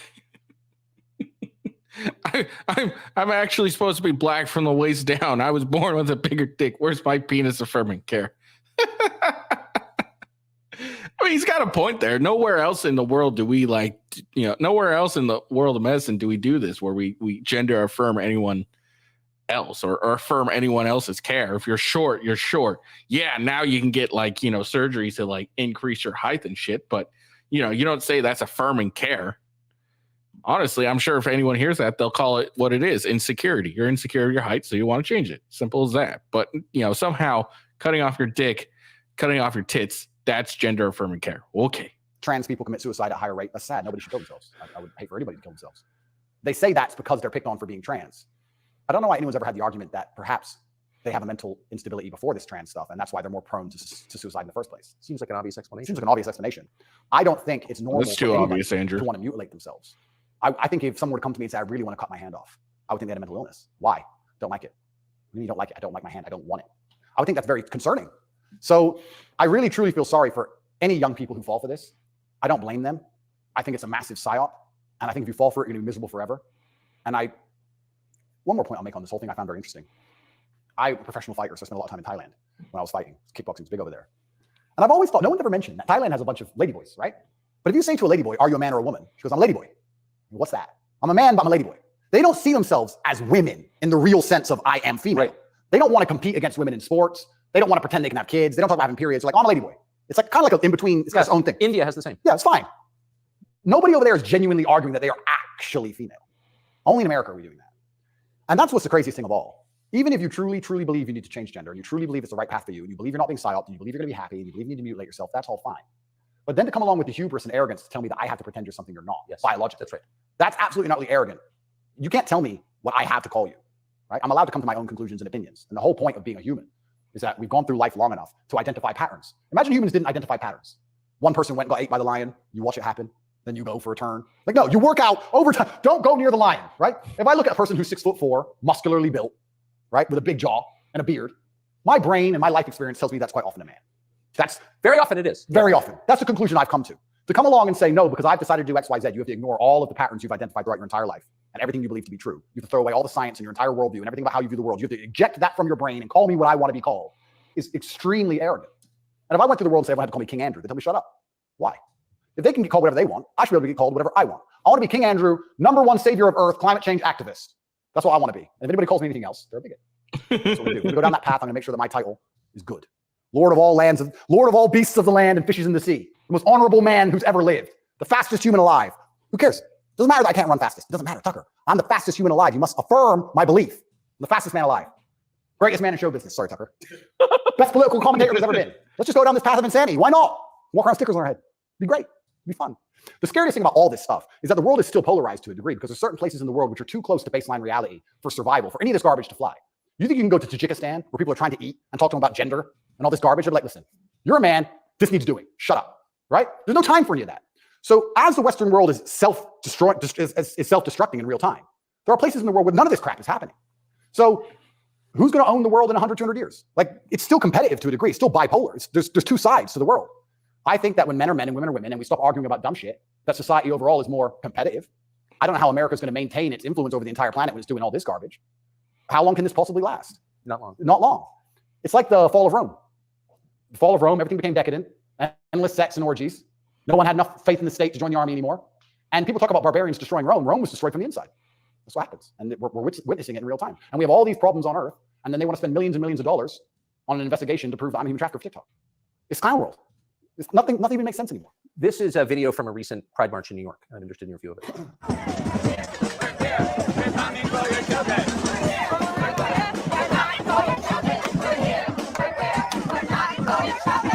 So I have a few points on this. The first point is that it is an unfortunate reality, and I'm not going to be called a bigot. I'm going to talk about the reality that the homosexual community cannot reproduce in and of themselves. So for them to have a community into the future, they do need your children. That's how they think. For there to be a homosexual community in 100 years from now, they need straight people's kids, because only straight people have children. So they're telling the truth. That's the first thing. They mean what they say. The second thing is, I think a lot of this is an attention grab by them. I think they are slightly disappointed in how tolerant many people actually are. I have no problem with gay people. I don't care. I'm gay. Cool. I want to get married. Fine. I'm going to wave my dick in your kid's face. Wait a second. Yeah. They push it to a point where we have to react. And then when we react, they say we're bigoted. Children are innocent, and destruction of innocence is one of the most disgusting things on the face of the planet. It's terrible if a child is killed in a war. It's terrible if a child's mind is warped. Leave the children alone. But, Andrew's completely right. They can't have children, so they got to go after your kids. So they can, fucking be weird and program your kids to follow their beliefs, or else they die out. Because, it's absolutely ridiculous that, they say these things and then we're not allowed to be like, hey, this is a bit much. I'm going to go with no, or else we're called a bigot, or we're homophobic, transphobic. It's like, no, I'm just against people trying to influence my children that have nothing, that are not related to me whatsoever. I kindly ask you to go fuck off, because I could care less what you do, but you're going to leave my kids alone. And if you don't want to, well, violence may end up happening. And if you're willing to accept that responsibility, then great, good for you. Accept it.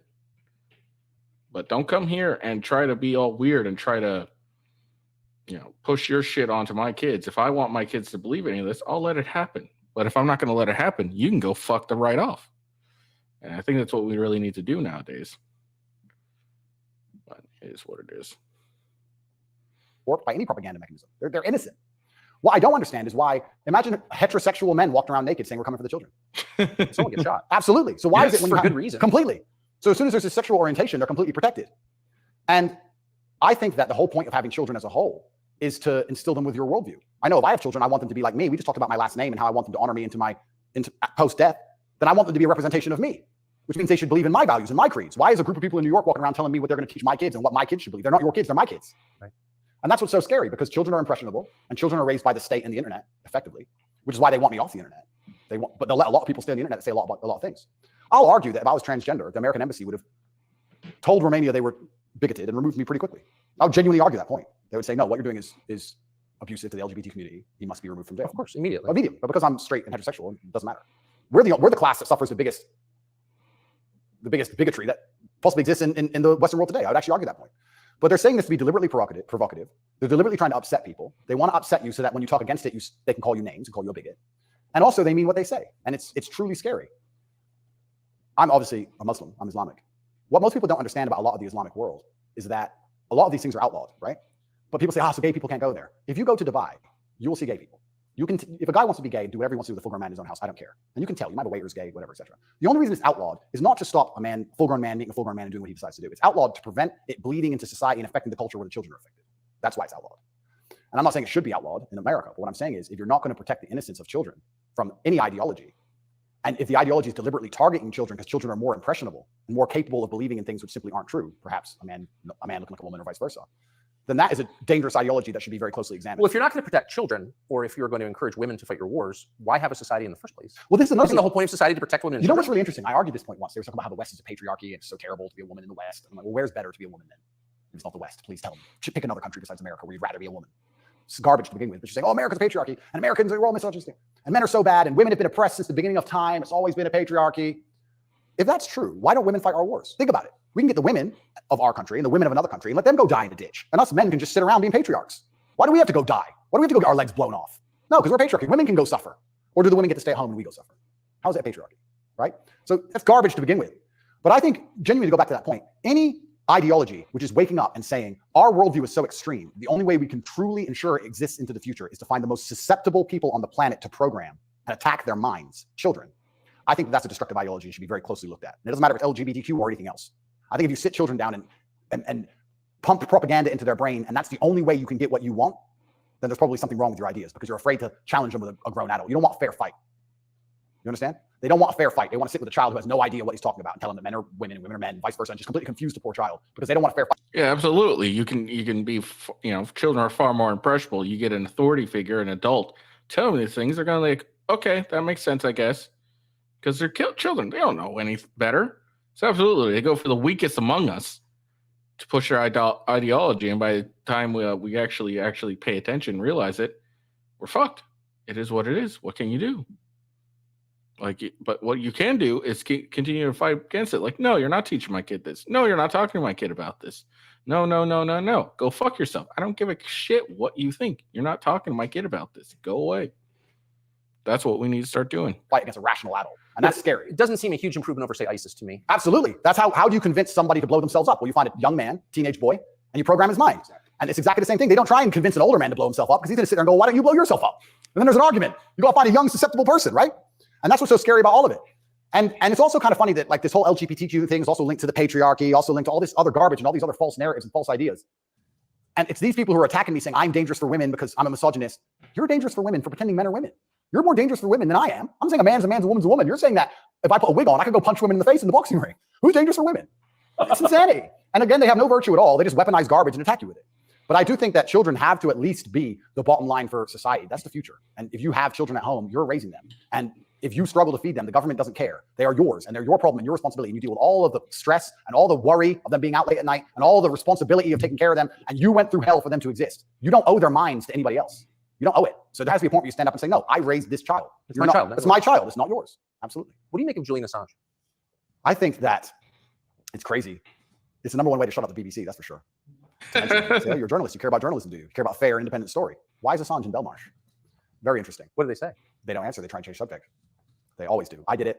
I stole it from the Azerbaijani president. He started it. I saw that. Yeah, it's great. Do you know him? I don't know him, but I've seen enough of his interviews to like him. Me too. Yeah, I like him. And this is what I'm saying about the world. There's so many places in the world where they still live very firmly in the real world. All of this garbage is just the result of the very simple, easy lives that we have. Inside the movie The Matrix, which I recommend you watch, the agents say, we tried to create a utopia for the human mind so that your mind is in a utopian state and your body can just be used. But the human mind rejects utopia. We created the world in 1999 at the pinnacle of human civilization before machines took over, because the human mind needs struggle and it needs problems. Otherwise, it rejects it. Yes. And I kind of feel there's a whole bunch of people trying to just find problems and find struggle in their lives because they don't have enough motivation to do something that's genuinely difficult, like, help people. But they can't live in this state of complete vegetation. Then they wake up and say, oh, I'm oppressed. My pronouns. How much energy must it take to go through life trying to correct every person you interact with to call you Z? Think of the calories burnt. I can't think of a bigger waste of time. Think of the calories burnt. Every Starbucks employee, it's actually Z. Correct. You are a moron, and you are just wasting so much energy. You could put that towards something beneficial. You could volunteer. You could go to the gym. There's so much more you could do with instead of walking around talking about Z. You sound like a dumbass. But they're just finding struggle because they don't have any actual important struggle in their lives.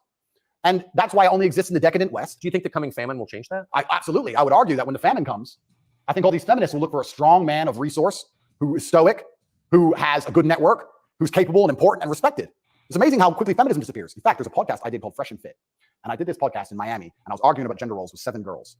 And during it, they were telling me that they can do anything a man can do, all the usual things, and they don't care, they don't need a man, all this garbage. And some crazy fan knocked on the door for me, and he had a gun.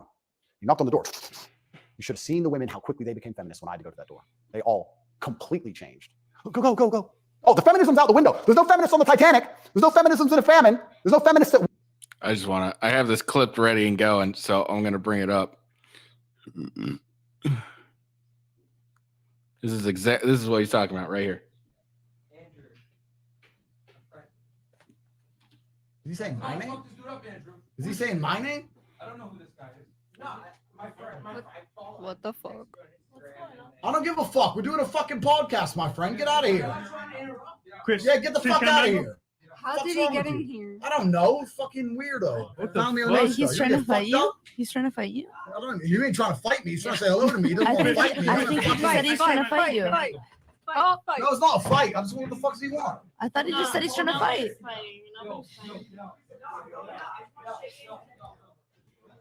Oh my god, there's a fight. Oh shit, guys, he's going down. I just said I'm a world fucking 4-time winning. It's a world championship. Guys, Dogecoin. He's really Dogecoin. Somebody Dogecoin. I put $500 in Dogecoin. It's at $8,000 right now, guys.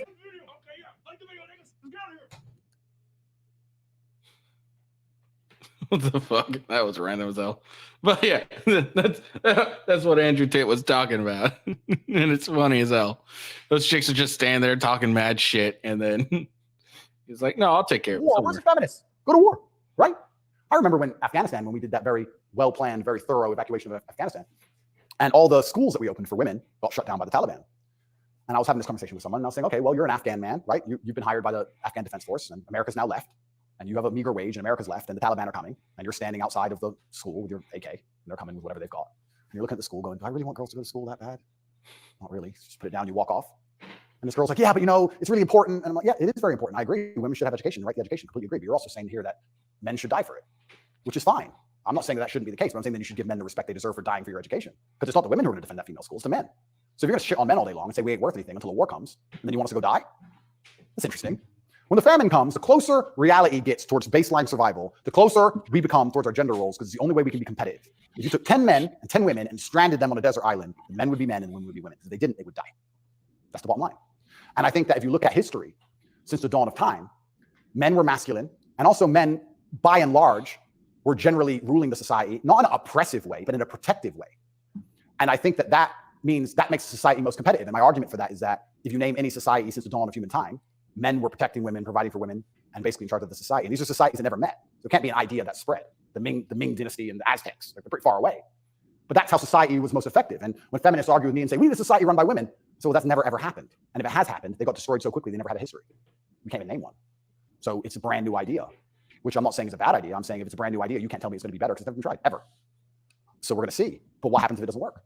We're the most powerful nation on earth, right? So we're feminizing men and women have more control and more power, which is fantastic. I'm saying this is untested. Who knows where any of this is leading? And our competitors, America's competitors, are still very firm in their gender roles. So it's certainly an interesting period of history we're about to enter. It's very interesting. What's your view of tobacco? I love tobacco. So my diet is particularly strange, I've been told. I live on caffeine and nicotine. So I eat once a day. I eat dinner only. 80% of my calories come from meat. I have 10 cups of coffee a day and 3 or 4 large cigars. So I like caffeine and nicotine. I do too. Yeah, it makes me feel good. Makes me feel like my blood's on fire a little bit. Caffeine and nicotine, I think, are fantastic. And you're a health guy, obviously. I'm a health guy, but smoking is fantastic for your testosterone level, and I think that's important in a man. I think it's also important in the resistance of slavery. Is it really? You can feel it. Oh, 100%. And I'm not saying that smoking's healthy. I'm not saying that because I also train exceptionally hard every single. I do like a nice cigar too. Oh man, I think I can't remember what they're called. It's like a number 5, something number 5. So far, it's been my favorite one so far. I'm gonna actually buy like a couple here soon. Day. And when I was professionally fighting, I didn't smoke. But I think in general, testosterone level is a fantastic way to measure your overall health as a man. But nicotine has a positive correlation to testosterone. Absolutely, it's been proven. Yeah, it's been proven repeatedly. So that's why I love nicotine so much. And then caffeine, I love to have that little bit of not jitter, but I like to feel energetic and I like to be hungry. My optimal state is hungry but energetic. That's how I get the most done. I don't like eating. If I eat, I feel full. I feel lethargic. I like to be hungry and 1% irritable from my 5th coffee and a bunch of nicotine inside me. That's how I like to perform. So yeah, I think it's a good thing. And it's interesting how focused the people in charge are on nicotine. As fentanyl becomes really common. 100,000 people die a year from it. Nobody notices, but they're still trying to shut down not just tobacco, but non-tobacco nicotine devices. Why? That's a really good point. We could argue this down to testosterone level. I don't know if you ever saw the study which linked people's testosterone level to their ability and capability to disagree with something. So they did a study which is pretty self-explanatory. The higher your testosterone level, the more likely you are to disagree with a point. And the reason for that is because, especially in older times, if you're going to disagree with something, you had to fight over it. If you're going to say no to somebody or some tribe or some person, there's a high chance that you're going to have to fight that person. You have to defend your idea. If you don't have the propensity or the capability to defend your idea, then why would you go against the ideas of the people who are stronger than you? So reducing testosterone levels make men more compliant and more complacent because we're less likely to say no because we can't defend what we think. Why would we say you're wrong, but we can't do anything about it? And as you say, well, then you're right. Might makes right. So reducing testosterone levels in men is something which I believe they're trying very hard to do. And if you read the studies, they're succeeding. Testosterone levels have gone off the edge, off the cliff. And perhaps that's why they attack smoking so heavily. I understand that smoking a lot of cigarettes can be very bad for you, but I think everything in moderation. And I think that overall, I would rather smoke a few cigars today and maintain my testosterone level, which it's good for, than not. I think the benefits outweigh the negatives. Couldn't agree more.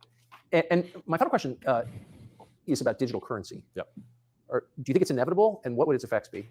CBDCs are inevitable, and they're scary. They're super scary because it's the final absolute realm of control. I mean, they're already removing cash from society. I think they say that just because they want to be able to trace things easier, and that's certainly part of it. But I also have another theory on it. I think if you have a $50 bill, and I give it to the barber for my haircut, and then he goes and buys groceries with it from the grocer. And I don't have much interest in this right here, so I'm going to end it there. We only got a few minutes left, so not a big deal. We're not really missing much. They have this quick discussion. So there we go. That was the Andrew Tate video. I would kind of just sat back and listen because the man just says so much, and it's like the interviewer's not like an asshole and interrupting, so there's not really much to say, but whatever. I hope you guys enjoyed it nonetheless, and I hope you enjoyed this video. Hope you checked out my video before and check out my video on Monday. I hope you have a good day. Enjoy your weekend, and make sure you follow me at officialwghost on X.